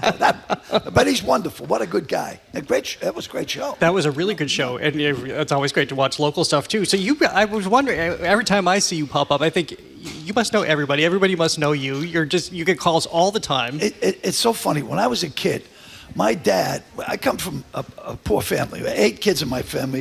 We were born and brought up in housing projects. A lot of people call them condominiums now, but they're not going to fool me again. But my dad was always working to feed the 8 kids. And he worked for the Herald Traveler, and then he worked as like a janitor in buildings, taking trash out. And everyone was going, hey, Lenny, hey, Lenny, hey, Lenny. I said, Dad, who are these people? He goes, they're just nice people. And it dawned on me, he doesn't even know who they are. But I said, someday I want to be just like my dad. I want to go everywhere, hey, Lenny. And I achieved that, So, I got that going spoil it for me, but I did a movie recently I think you're going to really like. Oh, called The Gardner Heist? Yes. Yes. Oh, my God. Yes. It's called The Art Thief, and it's a serious film, and directed by Arthur and Gelly from Provincetown, and it's all about it's taken with some liberties. Yeah, couple liberties. Oh God, I'm you're here great. for you. I thank you. So I'm here for you. So anyway, but it's about the robbery, and I learned so much about art. I'm coming from the project. I'm not like, oh, is that a Van Gogh? So I learned. I wanted to steal me a Rembrandt, and I wanted him to steal me Jesus in a Storm on the Sea of Nazareth. Yeah, and I went, and I looked at the picture, and it was so beautiful. I said, I might have stole it if I was around, but it was just. By the way, Rembrandt's only seascape ever done. Yes. Did you know that? Yep. I didn't know that, but now there's a great show on Friday nights on PBS that might answer a lot of those questions for you. It's called Open Studio, hosted by me. All about art. I'll check it out. Yeah, and that Andy, I tell you what, I love Andy Anutco. I love technological geniuses, Yeah. because I learned how to use the internet with porn, and then I learned how to use Zoom with AA. So I mean, you got to use what you can, folks. Hey, look, I didn't go to Harvard. I went through it, but I never stayed. We're talking with Lenny Clark, of course. So who do you play in the Gardner Heist movie? I know a lot about this, having covered it many over the years. Who do you play, and what do you think? I play an art thief. Now, I know a few people that were suspected. You do? Oh, yeah, because I know people from the governor all the way down to the lowest criminal. I mean, I'm the only guy that stayed at the Liberty Hotel when it was a jail and a hotel. So that's how far back I go. But it was hard to get room service because Buzzies couldn't always get it through the jail. But some friends would throw Buzzy's roast beef over the side to me. And I end up meeting the guy from Buzzy's. He runs a bike shop, Cruiser Bob's in Maui, Hawaii. And you can ride down to Haleakala volcano on a bike. Amazing. Yeah, pretty crazy. So I play the art thief, and I work with some of these, a couple of English actors. And my God, Sue, these English actors, when you're talking about going back and learning more, there are English actors who have a better hold of English than I do, and they sound like they could be from around here, but me, I can't do that. So let me ask you, when this is a thing I have with movies. I hate it, or just performances, television, when there is someone with a Boston or Massachusetts accent on, and then someone complains that it's not authentic. And I'm like, have you been to Sullivan's in South Boston when you get 44? And it's like, do you ever get someone giving you criticism? Like over at NECN and NBC 10, we have Matt Noyes, who's our meteorologist. He's from the area. Occasionally someone will say, I hate that he's pretending to be, that accent of his is not so good. Really? I'm like, that's how he talks, actually. Do you get that? Do you get that you're faking? I've never got faking. I auditioned for Cheers. I walked in with the Les Charles brothers, and they said, "You're one of the funniest guys we've ever seen." I go, "So I get the show?" He goes, "No, you're never going to be on a show." I said, "Why? You don't sound like anybody on the show." I go, "That's what we sound like in Boston." And so that was and when I went to LA the first time, like 30 almost 40 years ago. Last century. I had to bring an interpreter. They didn't understand what I was saying. So, and they go, "What are you saying?" I say, "Are you a surfer?" And they go, "What?" And my brother would go, "He means, do you surf?" And he goes, "Oh, no, I don't surf." Yeah. I remember that happened when we went to Disney World when we were kids, and they didn't understand my mom, and that was the first time I understood what a Boston accent meant and what it was, and that not everyone talked like that. Apparently. Yeah. Oh my God! When people would say, "Where are you from?" England? I go, "Yeah, you moved that ocean. Hell, we're neighbors." So talk to us about Comics Come Home, which I always have this vision, especially since you've all been doing it for so long, that must just be like a party backstage, too, because you're all together. Oh, my God. You know what? Dennis Leary, great guy. I've known him for almost 45 years. And he gets together the best comics in the country that are available, hopefully with some attachment to Boston. There's some that are just so good, like Jimmy Fallon. But Jimmy Fallon comes because his dad went through a cancer treatment at the Mass General too. And he comes to do this. And a lot of the other comics he brings. It's crazy. And everyone goes up and. No one wants to have a bad night. You really want to pick it up a notch, But me, I don't have to worry about repeating myself because of the stroke. I have short-term memory loss. And I said to my doctor, short-term memory, isn't that the one you need? Because the long-term, this stuff I'm trying to forget. Right. So you just get up and you're like, I'll tell it again. I'll just keep doing this joke till someone laughs. And I'm fine. I'm happy. Who cares? I'm getting paid whether you laugh or not, right? No, I don't get paid for this one. Oh, that's right. We do this out of for the right reasons, Like a lot of young comedians, they say, well, how are you always on TV or in the press? I said, I do a lot of charity work. And they go, and what does that pay? I go, it's a charity, you nitwit. Start giving out what you want to come back, Lenny, that's exactly where I was going to ask you the next question. It is because of social media and YouTube and Instagram, and a lot of performers of all types are able to sort of chart their own course and say, I'm going to be a comic, I'm going to do stuff on Instagram, I'm going to do it on YouTube. And of course, because of the pandemic, we've been all, at home in the distance and all of that. What's your advice to young performers in general who are, now just started re-emerging? I tell folks, get out and perform wherever you can. Do stuff for free.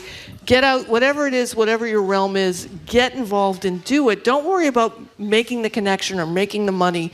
Get your experience. That's so good that you say that, Sue, because I tell the kids the same thing. But like my wife is a charter fishing boat captain. That's charter, and she's a successful singer-songwriter. She's got like 3 albums. But she said, how am I going to get experience? I said, I got a guy.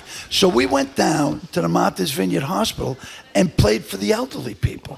And she said, this was wonderful. I go, and they appreciate it. I said, now we'll take you to a dive bar. It's going to be a whole different thing. But maybe some of the elderly can come to the bar. But yeah, get out and do charity work. If you really want it, practice your craft. And it's like you say, I know you can all be these interweb superstars. But like Rodney Dangerfield told me, he said, you got to walk the boards. You got to get up on stage and walk the boards.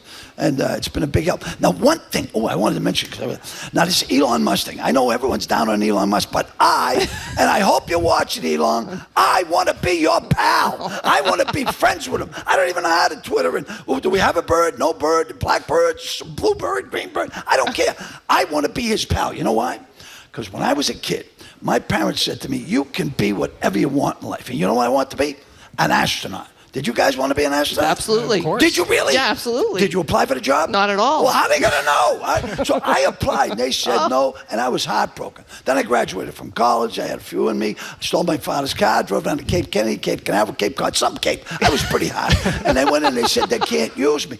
But Elon Musk has got his own little... So if I become friends with Elon, maybe through Joe Rogan, I'll say, Joe, you hook me up with Elon. And Elon, what do you want to do this weekend, Lenny? I go, can we go up in the spaceship? You know what I mean? And if I'm his pal, of course, Lenny, you can go up twice. It's always a Massachusetts connection. Rogan will get you all hooked up there. God. Well, Rogan, Rogan said, Lenny, you gave me my start. And I said, really? Because I don't remember. Oh, it's your fault. Yeah, back then I was drinking a lot. But he's been so good to me. All these guys, a lot of the guys that are big superstars now, and girls, we started at a Chinese restaurant in Emmett Square in Cambridge. It all started as a joke.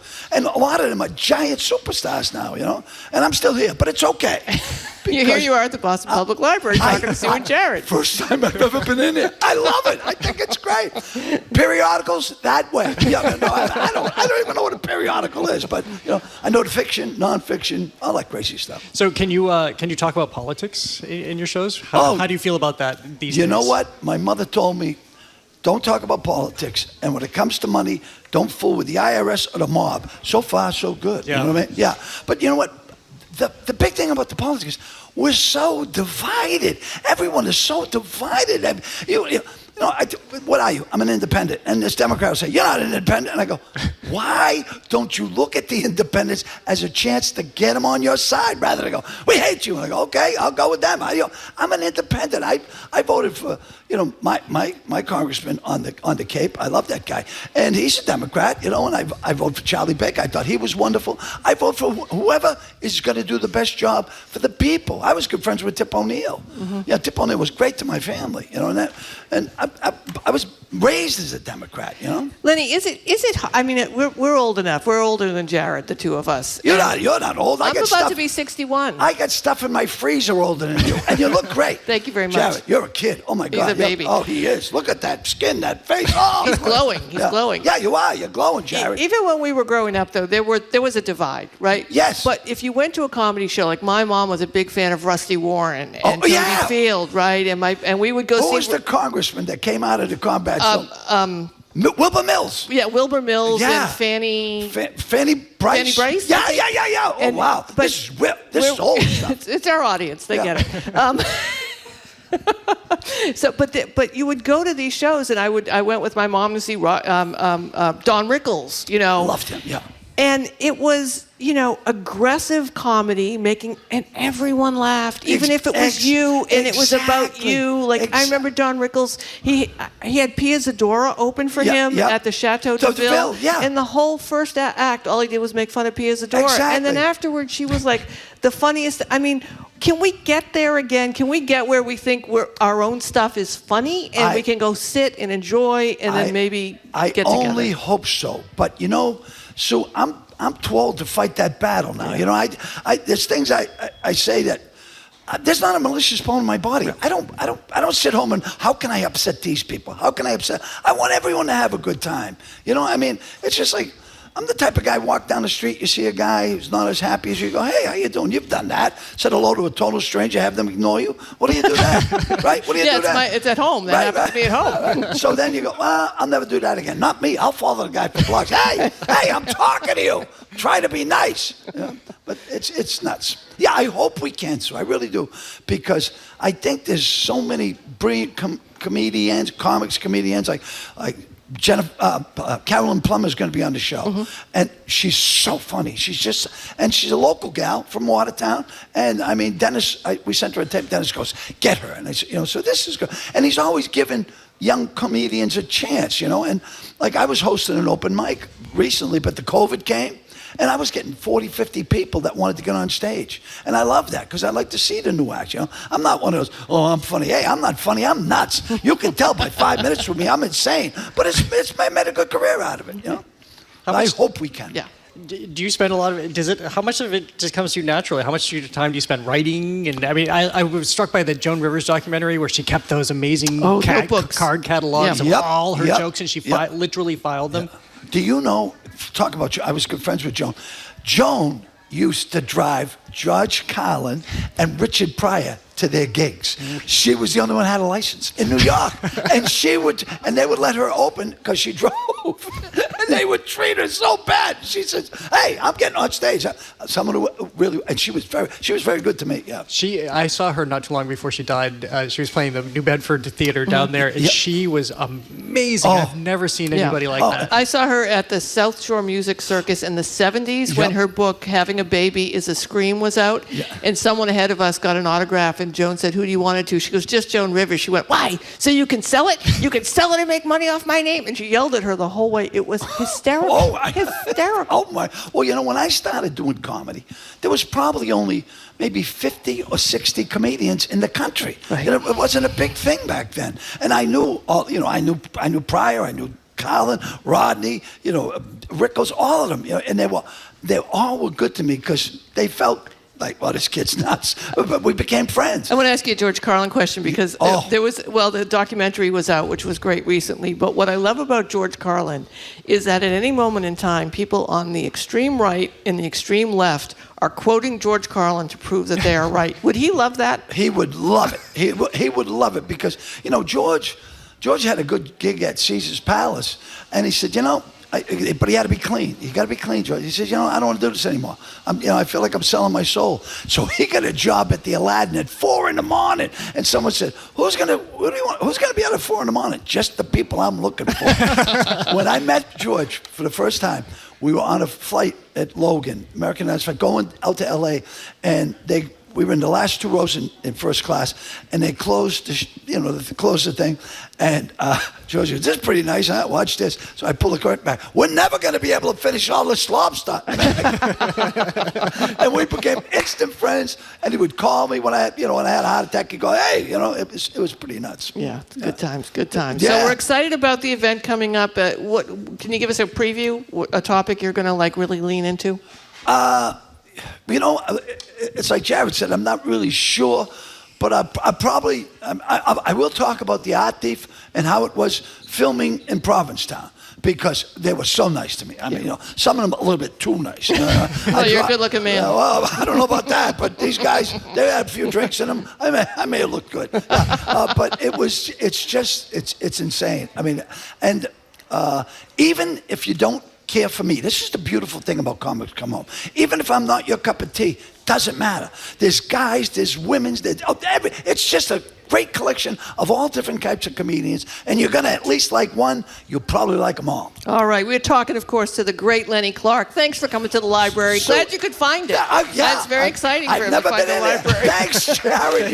You guys are terrific. Keep up the good work. And what an audience. There I they love are. this. We love them. All right. Let's get cappuccinos for everybody. We'll get all wound up. We'll go around like crazy people. On Lenny, of course. All right, so Comics Come Home, of course, a benefit for the Cam Neely Foundation. Get more information at camneelyfoundation.org. We're going to take a quick break.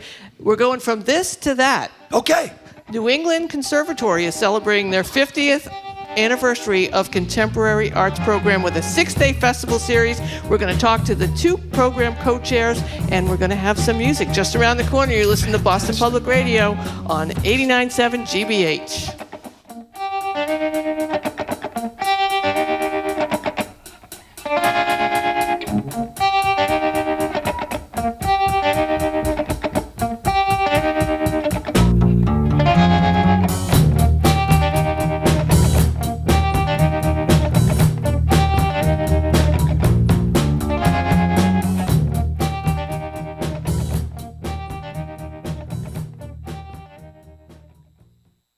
Join us for a special stage edition of our virtual book club, Beyond the Page. This month we'll speak with acclaimed theatrical adapter Lolita Chakrabarty and director Max Webster, who have brought the best-selling novel Life of Pi by Jan Martel to the stage. Life of Pi makes its North American stage premiere next month, but join us on November 15th for the special preview event and discover the creative secrets behind this modern classic. RSVP at gbh.org/events. Support for GBH comes from you. And Comcast. Xfinity Internet is committed to bringing speeds over a gig to power your devices while fitting your needs and a range of budgets. Learn more at xfinity.com/gig. And Boston Ballet, presenting The Nutcracker. Dare to dream big with New England's favorite holiday tradition. You can gather with family and friends to see it live at the Citizens Bank Opera House starting November 25th. Tickets at bostonballet.org.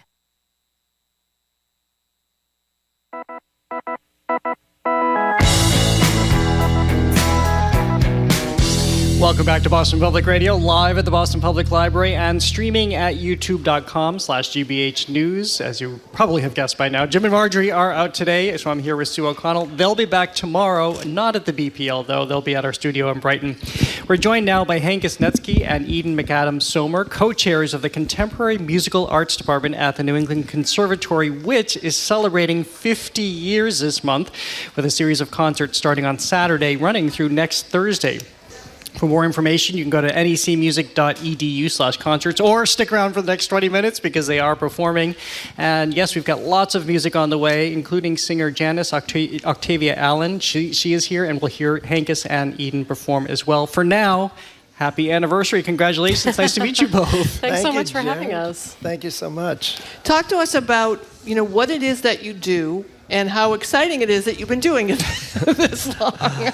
Well, we are delighted to work together at NEC, and that's been going on for about 10 or 12 years now. Yep. And I have been there, though, since 1978. I was chair of jazz before this, from 86 to 96. But this program started in 1972, and what's really been amazing is to watch how the music world has kind of come around to be very much like what we do at NEC, which is really to move away from the concept of music being in one genre and really to be open to really an individual approach to music. And we feel that the people we see coming through our program are people who do that. People like Sarah Jarosz and John Medeski, Don Byron, Aoife O'Donovan.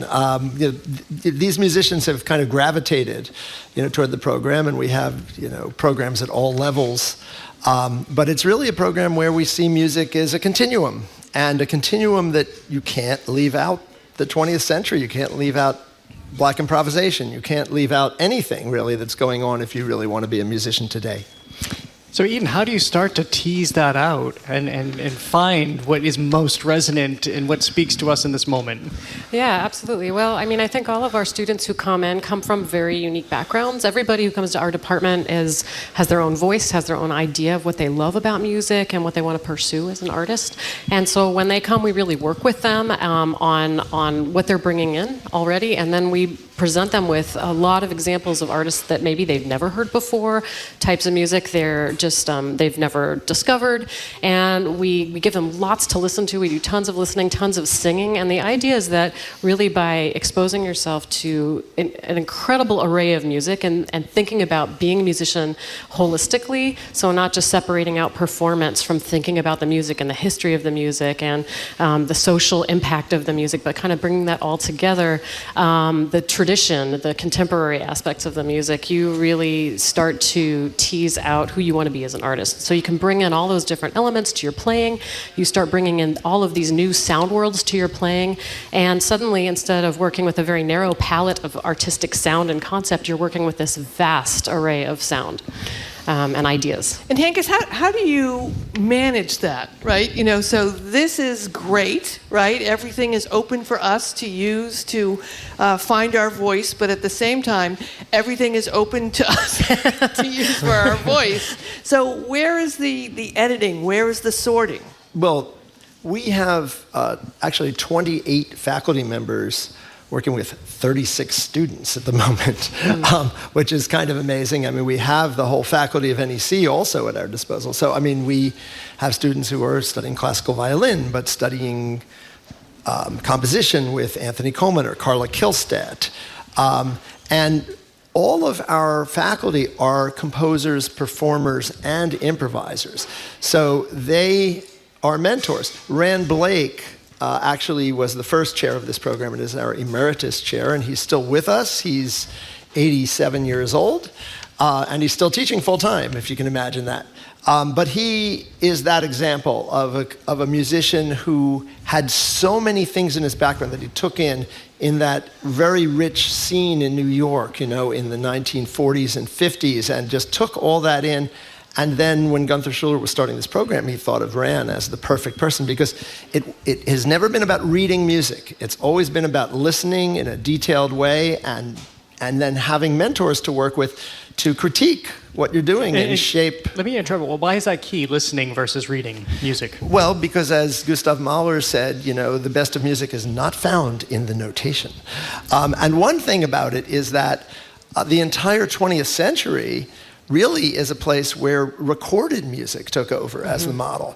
So that, Billie Holiday was listening to Louis Armstrong, and we wouldn't have Billie Holiday without Louis Armstrong. We wouldn't have Charlie Parker without Coleman Hawkins and Art Tatum and Lester Young. And the recordings became the key to creativity so much in the 20th century. And they certainly are now.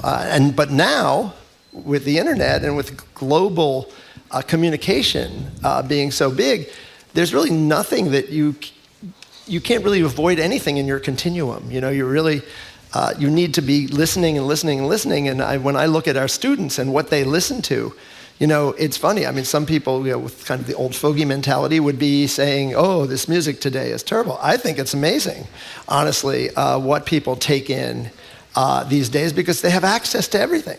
So we're going to continue to talk to you, but you're both performing right now. And if you could, before you make your way over to where you're performing, if you can just introduce us to what you're performing and tell us about Janice Octavia Allen. So we've invited one of my students from years back at NEC, fantastic gospel singer and jazz singer and just singer all along, altogether, originally from Jamaica, who is going to perform something that has been a staple of our curriculum really since we started, which is African American gospel music.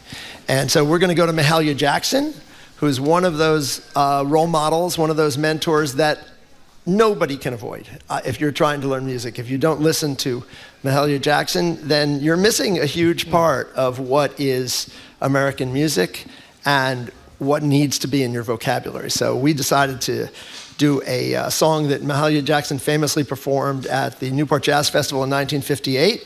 It's been recorded in many versions, but we're going to do her version of On My Way to Canaan Land. Right, so we'll invite you over.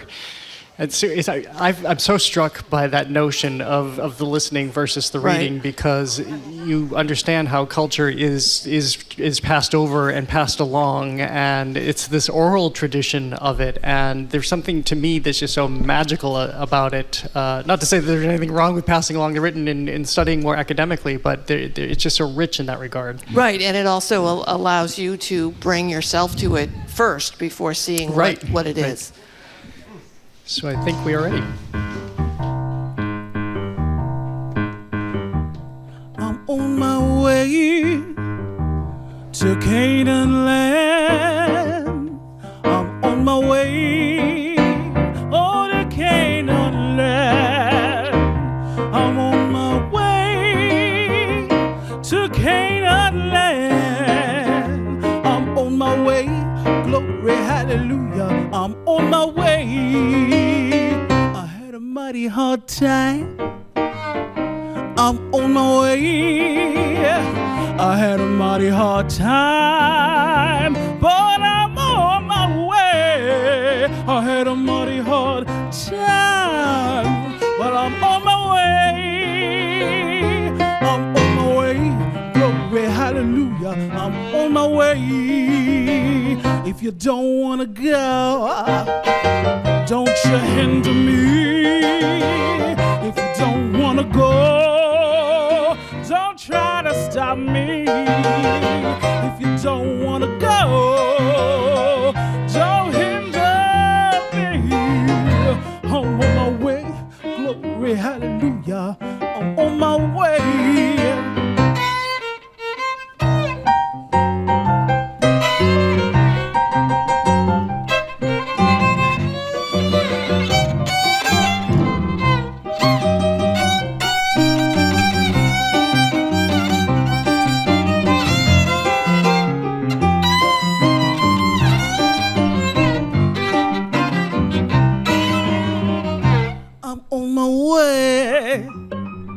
To Canaan land. I'm on my way to Canaan land. I'm on my way to Canaan land. I'm on my way. Glory, hallelujah. I'm on my way. If you don't want to go, don't you hinder me. If you don't want to go, don't you try to stop me. If you don't want to go, don't hinder me. I'm on my way, glory, hallelujah. I'm on my way.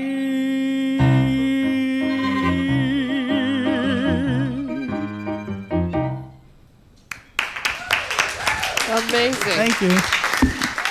That was brilliant. Amazing. Again, we're hearing music to celebrate NEC's 50th anniversary as Hankus and Eden make their way back to the desk.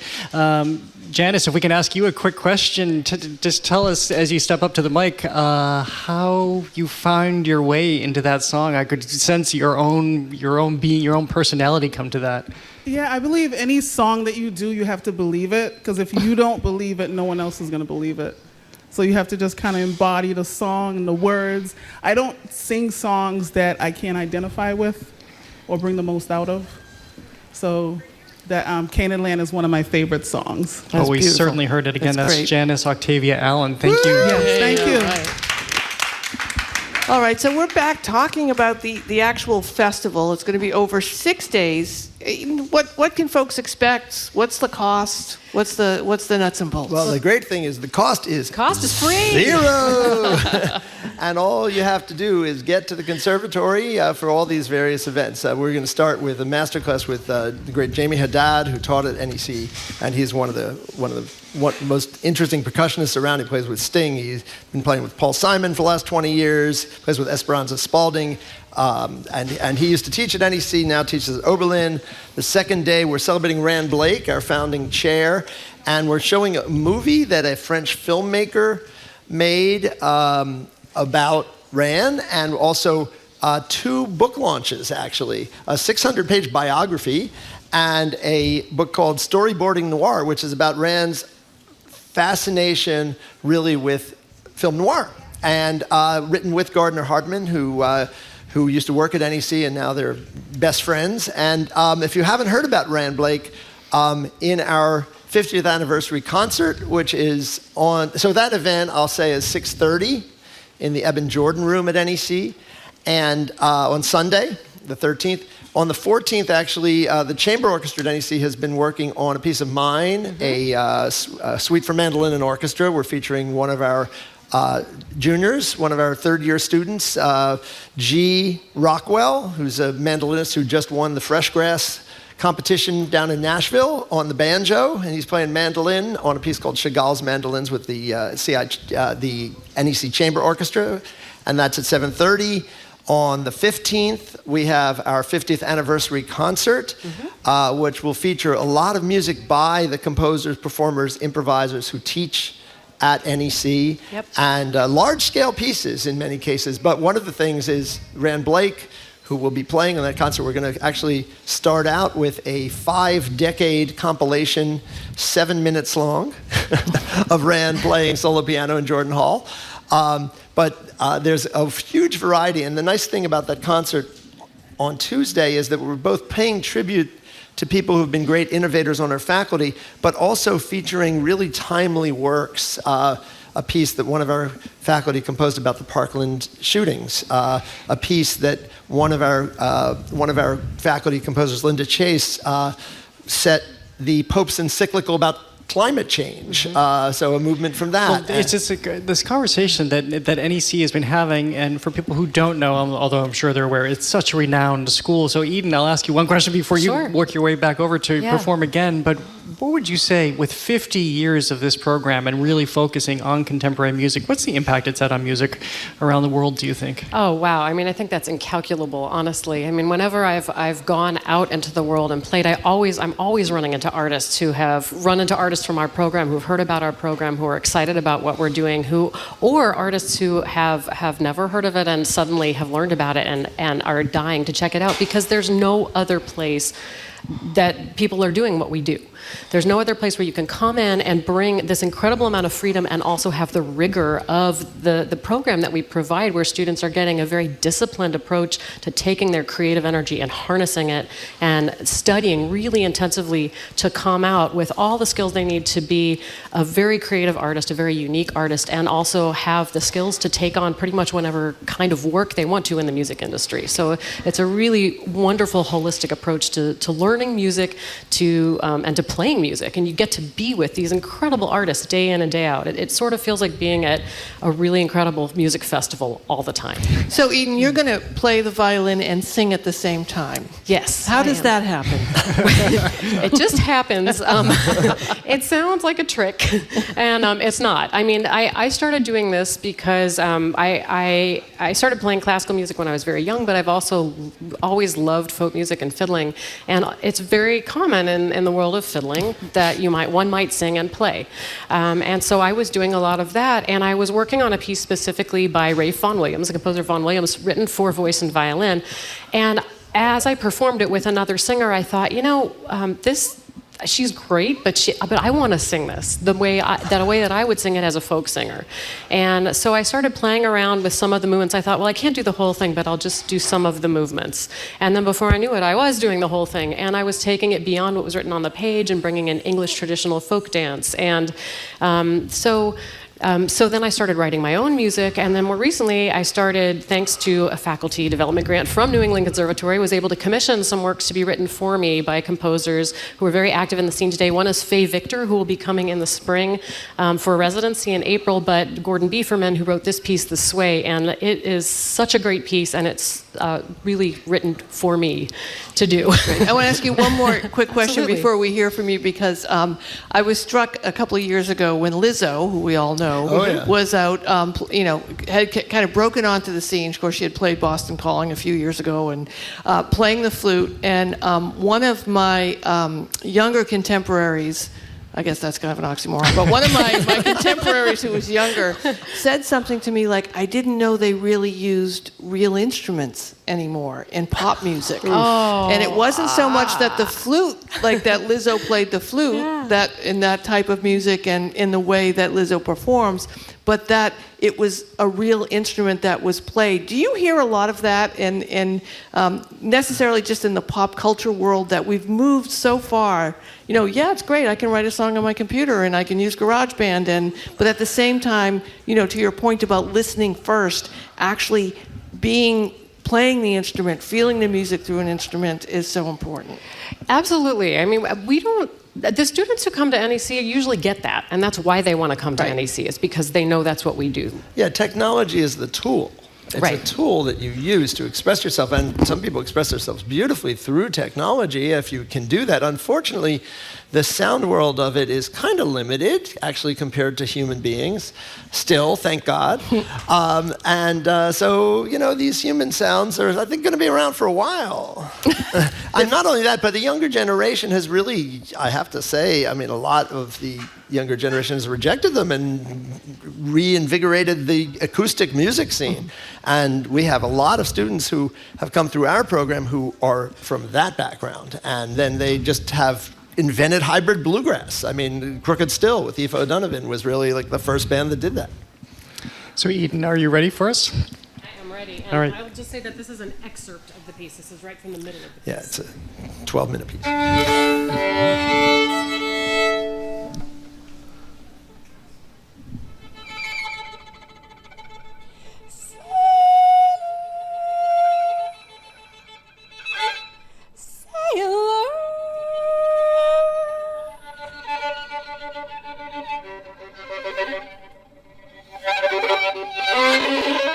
Run aground,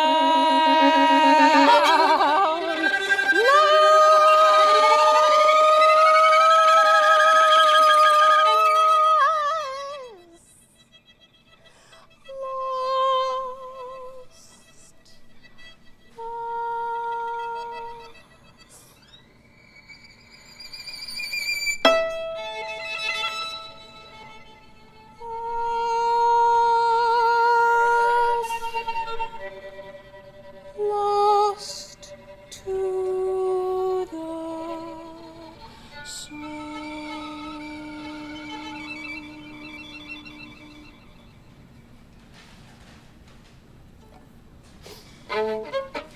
This way is the way out.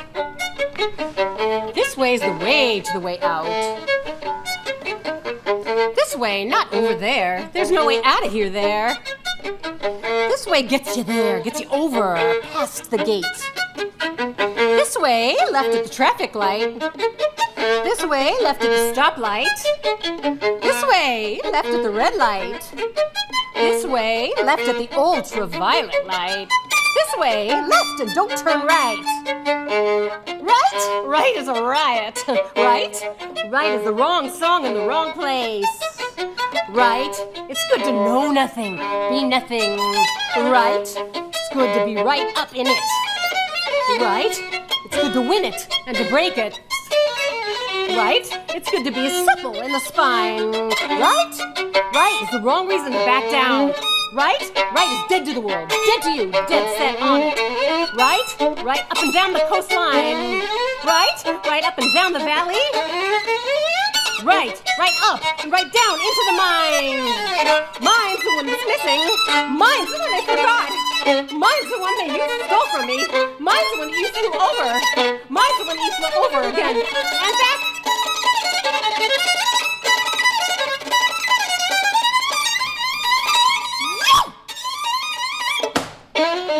back to reason, back to work, back to back. Backed up, prepared for an attack, backed up to the edge, backed up on the shelf, back off, take it off, take it down, take your mind off it, take a spin around, wait around, tweet it out, can't wait your turn.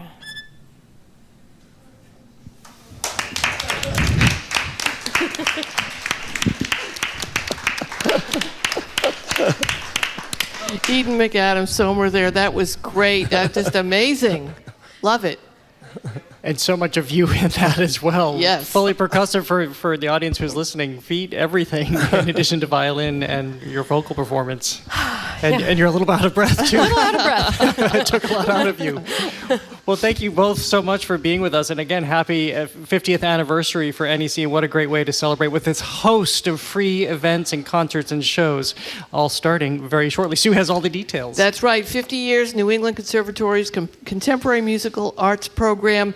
Of course, we also heard earlier the stylings of, Janice Octavia Allen. If you want some more information on the 6 days of concerts, you can go to necmusic.edu/events. Thanks to everybody for coming. Thank you, too, for joining us. That's just great. Love to have the live music. So appreciative of it. All right, coming up, the holidays, as you know, just around the corner, and all sorts of family traditions will rear their ugly heads. So we're ending the show with open phone lines and text lines. What family traditions would you like to see go the way of the dodo? You're listening to Boston Public Radio 89.7 GBH.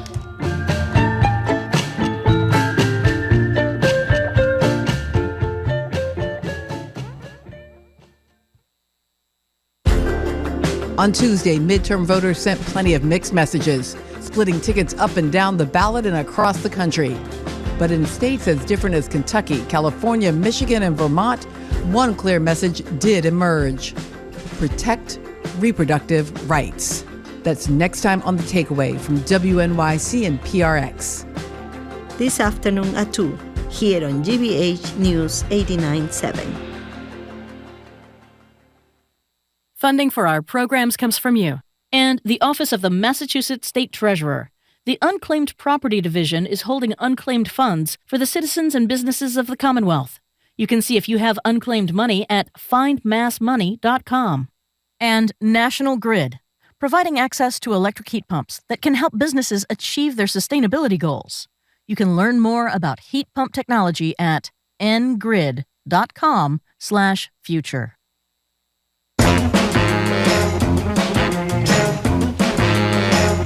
Welcome back to Boston Public Radio. We are live at the Boston Public Library. I'm Jared Bowen in with Sue O'Connell. So there was a piece in the Washington Post this morning all about the traditions we inherit from our parents and make a conscious effort to leave behind. It's a lot of the small, inconsequential stuff that sticks in our minds. Things like leaving your feet on the coffee table. Who really cares about that anyway? Or where are you supposed to store your rubber bands, just as my grandparents did? Do they belong in a drawer? Or, as they did, on the handle of the basement doorknob. With Thanksgiving just around the corner, we've got all family on our minds, and we want to know what habits and customs you're consciously parting from, big or small. What did you grow up doing because your parents insisted and hated? Or I guess if you're feeling positive, what family traditions do you love? That's kind of where I'm landing, I think, actually. And can't wait to continue or share with future generations. So all about the family traditions. Love them, hate them, keep them, throw them out with the recycling. Give us a call or text us at 877-301-8970. Again, our number is 877-301-8970. I think, Sue, I'm at that point where I want to go back to the traditions. I want to carry them forward. They're very meaningful, and they keep me happy, and they bring lots of great memories for the most part. It was funny just to think, I actually didn't write that part about the rubber bands on the doorknob, but that's exactly what my grandparents did. And it brought me right back to their house, and the smell of the basement, as soon as you open that door, they had all the rubber bands on them. I don't know how that started, but clearly it was a thing. You know what my family tradition is? No. Clutter. Clutter. We just leave things around the house. And I realized the other day, I kind of looked around, sort of post-COVID. I know we're still in a pandemic, but back to work and having been home for a year and a number of issues and not relaunching the cleaning traditions, I'm sitting in my living room like, boy, I hope nothing happens to me because people will think that, I've been ransacked or they tried to come in and serve a warrant or something. But it's also interesting around tradition. Like, I have a lot of cousins, as Jim Browdy likes to point out when I'm here, but I come from a small family. And we didn't have a lot of holiday traditions. And with my daughter, who's now 22, we did. And lately I've been sort of falling off the tradition bandwagon. Didn't carve Halloween pumpkins this year, didn't really have a Halloween tradition, and you would have thought that I had, canceled Christmas about, her reaction to not caring enough about traditions. So I think it's also personality type. I'm happy to just go along with whatever Jared's doing. If I'm coming to your house, I'll go along with it. I think that we also learned from the pandemic when things were disrupted and there was so much change that we are creatures of habit. We like things to be stable and we like things to be kind of in a standard way. And I think traditions fall into that. But the Washington Post piece was talking about things like growing up, I could never put my feet on the coffee table. And now in my house, I will have my feet on the coffee table, even if my mother is coming over. And somebody else was talking about her mother insisted on having a post office box and having to go there every day. And so she was adamant that when she had her own house, she would have a mailbox and not something downtown at the post office. So that's what we're talking about. What do you want to hold on to? What do you want to let go of? What did your parents do that drove you crazy? Or maybe now you're seeing the value of. Like my father is so adamant about turning out all of the lights, even though it cost, as I tell him, cents now, cents over the course of the rest of his life probably, because everything is LED, but still the lights must be turned off when you leave the room. We're taking your family traditions, both holiday and otherwise, every day. You can call or text us at 877-301-8970. The folks over at BuzzFeed last year, they certainly entered into this pool. A couple of suggestions that they posted at BuzzFeed. This one from someone at Cat's Movie. Every time we get a new pet, we name it after a song or an artist. We welcome it into our home by gathering in the living room and playing the music of that artist. That's a good tradition. That's a nice one. And then I'm going back about 20 years with this one, but we had a Hide Justin game. It was literally just a postcard of Justin Timberlake, and we had to hide it around the house. The weirder the hiding place, the better. I had a group of friends a few decades ago that one of them had gotten this really ugly holiday present, a plate that you would hang on the wall, which was totally not his thing. And every year, one of us would get it as a gift. So it passed through about 10 years that finally, you would get the ugly plate as the gift, and that was a fun tradition. I was just talking to a friend yesterday who is coming home for her 30th high school reunion, because high school reunions are often on Thanksgiving weekend and everybody comes home. And it's quite poignant, though, isn't it? That you all go home, you're all seeing your family and maybe with your parents again, and suddenly you're not, however that old that makes you, almost 50, over 50 years old, but you're a kid again, going back to your hometown and seeing all of your friends and probably doing some of the same things, going to the same, well, I was going to say arcade, but they don't really exist anymore, do they? Well, Karen from the Newsfeed Cafe and I, we just went to our high school reunion just a couple of weekends ago. Wait, was it the same high school reunion? Yes, Karen and I not only went to high school together from the Newsfeed Cafe, we grew up together. I had no idea. Yes, and so we're friends, and that's why I have a sandwich today and you don't. Yeah, can you ask Karen why there's no spicy Jared today? No, but there is a Sioux roast beef sandwich today.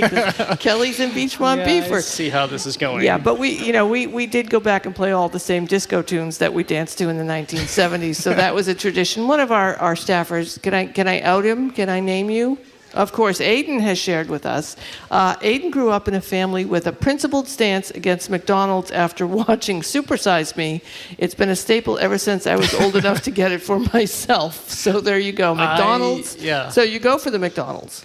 He goes So for good, the McDonald's, yeah. and he's saying it's so good. I still He's think of rebelling. that movie every time I pass by that place. Did you watch that? Remember that movie? Where I did. Where in the concept is so fascinating. Where if they say that it's low calorie or it's healthy for you, how bad can it be if you're keeping within your daily calorie count to eat McDonald's every gotcha. single day, every single meal, and what it did to him? That was revolting. I had a series of phone calls from Jim Browdy once. Seriously, he called me on a number of Saturdays. I don't even remember why. And each time, not in a row, but over a period of a year, and each time he called me, I was actually in the drive-through line at McDonald's. And Browdy would say, "What are you doing?" I said, "I'm in the drive-through line at McDonald's." "What are you going to get?" And he would get upset that I wasn't going to get the fries. Like, I should just How go could you for the not whole get the thing. fries? See, you're upset too. All right, we have a texter Yep. here. My family started a tradition that our grandkids have never heard of and loved: Christmas crackers. Those things that you pull, it makes a pop, and little jokes and trinkets and a paper hat fall out of it. So that's a fun tradition They're to start. lovely. It's a very English tradition, I believe. Yes, one of the New York Times people said that instead of a hat, do you remember what they said they would put in it? I don't remember, and I read the same story as you, and I can't quite. Yeah, it wasn't a recall. hat. Maybe it was money. Anything that has money, I'm all for. That became a tradition for a while in my family to have scratch tickets stuck in that's your great. napkin at Thanksgiving. We're taking your texts and calls at 877-301-8970. What family traditions are you hoping that you can bring back, or do you want to institute? Or what family traditions have you rejected, or have your children or grandchildren rejected? Because there's nothing better than telling your kids, boy, we're going to watch It's a Wonderful Life, because we've watched it every single holiday, and then you put them down in front of the TV, and they're like, And traumatize "Are you them. kidding me? This is the slowest, most boring movie on the face And the of the earth." darkest, you know the story, I right? know, How it I is had dark. never seen. No, I do you know don't. the story? So I had not seen It's a Wonderful Life. I don't know how I made it this far in life. I think, well, I do know why. For a while, I just had never seen it, and then I was a brat and thought, well, I won't see it at this point like everybody else.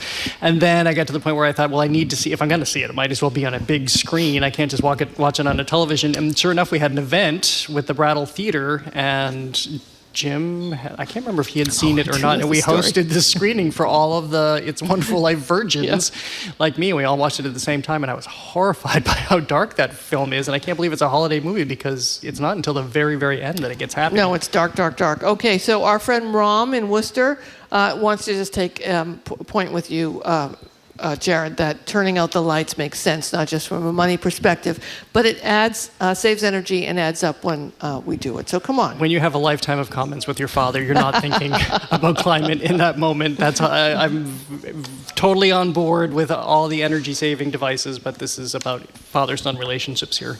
Another poster to the BuzzFeed article said one of their traditions: we do a beer contest every Christmas Eve. Everyone of age brings a unique beer, and we all do a blind taste test and rank them. That's something I can get behind. I actually was able, at 6 years old, to tell the difference between Schlitz and Budweiser. Really? Yeah. It's a party trick that didn't. Can you still characterize the difference? One is flat and tasteless, and the other one is flatter and more tasteless. We have Evelyn here at the VPL who says, our family tradition, 12 grapes, eating a grape with each of the 12 clock bells strikes at midnight of December 31st to welcome the new year. That's I like lovely. That. That's a lovely one. It's very lovely. We're taking your calls, 877-301-8970. If you don't call or text, Jared and I will just continue to tell you what our holiday traditions have been or have not been. My parents, here's one that I had to sort of reject. We grew up in Revere right along the blue line, where the blue line was like 100 yards away from our house. And my mother, God bless her, insisted on over-decorating our little summer cottage that we lived in so that the people going to and from work on the blue line would have something to look at, except it was a travesty. It was every different type of light. We had Jesus on one side, we had Hanukkah on that side, we had Santa on this side, and she would buy them at a bargain place called Bob's Discount Store on Revere Beach. Yeah. So we had like 2 of the wise men, we didn't have 3.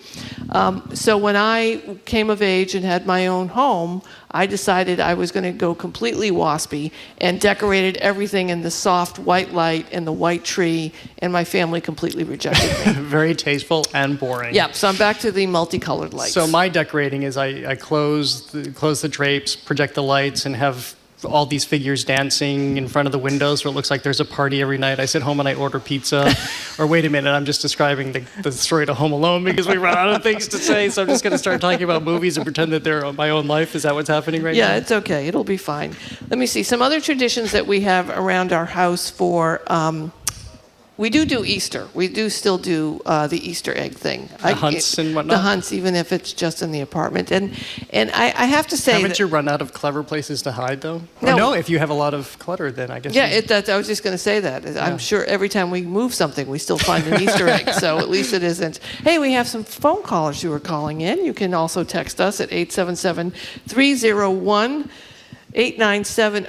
Another quick text. I used to jump when midnight comes on New Year's Eve when we were kids so we would grow taller. I like that. I still want to do that now, but I'm a dad. My kids will probably look at me funny if I do. That's Fred from Rentham. I love this one. Starting on Thanksgiving, we watch How the Grinch Stole Christmas, the Jim Carrey version, as many times as we can until Christmas, and we absolutely love it. And also have hot cocoa on Christmas Eve and wait for Santa. Kind of boring, but the kids love it. Sounds really lovely. And this one on Sunday growing up, we had early dinner at 3. I had 7 siblings. Everyone had to come correct. No sports gear. I have 2 girls, and we do a semi-formal dinner on Sunday afternoon. That's great. All right, let's go to Bob in Gloucester. Hey, Bob, thanks for joining us. What family traditions are you embracing or rejecting? Oh, yes. When we were kids, my dad built his own stereo. First, it was a hi-fi, which was one channel, and then stereos became the thing. And he built everything. He built the cabinet, he built the amplifiers. And so after all this work, on Sunday afternoons, he'd put on his classical music, and as kids, we hated it. And we kind of complained. And that was a real bummer for my dad, to stop, playing every Sunday. So it was more like on occasions he'd play the music. But he really relaxed, and after that, he always read the Sunday Times from cover to cover. Thank you so much for calling, Bob. Yeah. That sounds just nice. Imagine reading a newspaper cover to cover again. Wouldn't that be exciting? It would be. Well, this has been so much fun talking about our traditions with you. And my clutter. But hosting VPR with you today has been great, Sue Jared. O'Connell. Thank you. Looking forward to seeing you in December, you and me, baby. Yes, we're back. The replacements. Oh, I am doing the outro, so thank you for listening to another edition of Boston Public Radio. You can keep up with us 24/7 by way of our podcast. Tune in tomorrow. Jim and Marjorie will be back, but don't come here to the Boston Public Library. It is closed for Veterans Day, so they'll be at our studio in Brighton. The guests there include folks from Project Comeback, a nonprofit where veterans help care for rescue horses and care for themselves in the process. We'll also have Callie Crossley, Shirley Young, and Sue O'Connell back for another day. Plus, a live Music Friday, a trio of Berkeley musicians raking in hundreds of thousands of fans through TikTok, their tiny habits. Our crew is Zoe Matthews, Aidan Connolly, and Mackenzie Farkas. Additional support provided by Gia Orsino and Brendan Deedy. Our engineer is John the Claw Parker. Our executive producer is Jamie Bologna. Thanks to our BPL team, Sai Patel, Colin Cockrell, Evelyn Brito, Brad Lewis, and Angelica Marrero. Thank you again, Sue. It's been a pleasure. Great to see you again, Jared. Thanks for having me. I'm Jared Bowen. I'm Sue O'Connell. You're listening to Boston Public Radio on 89.7 GBH. Have a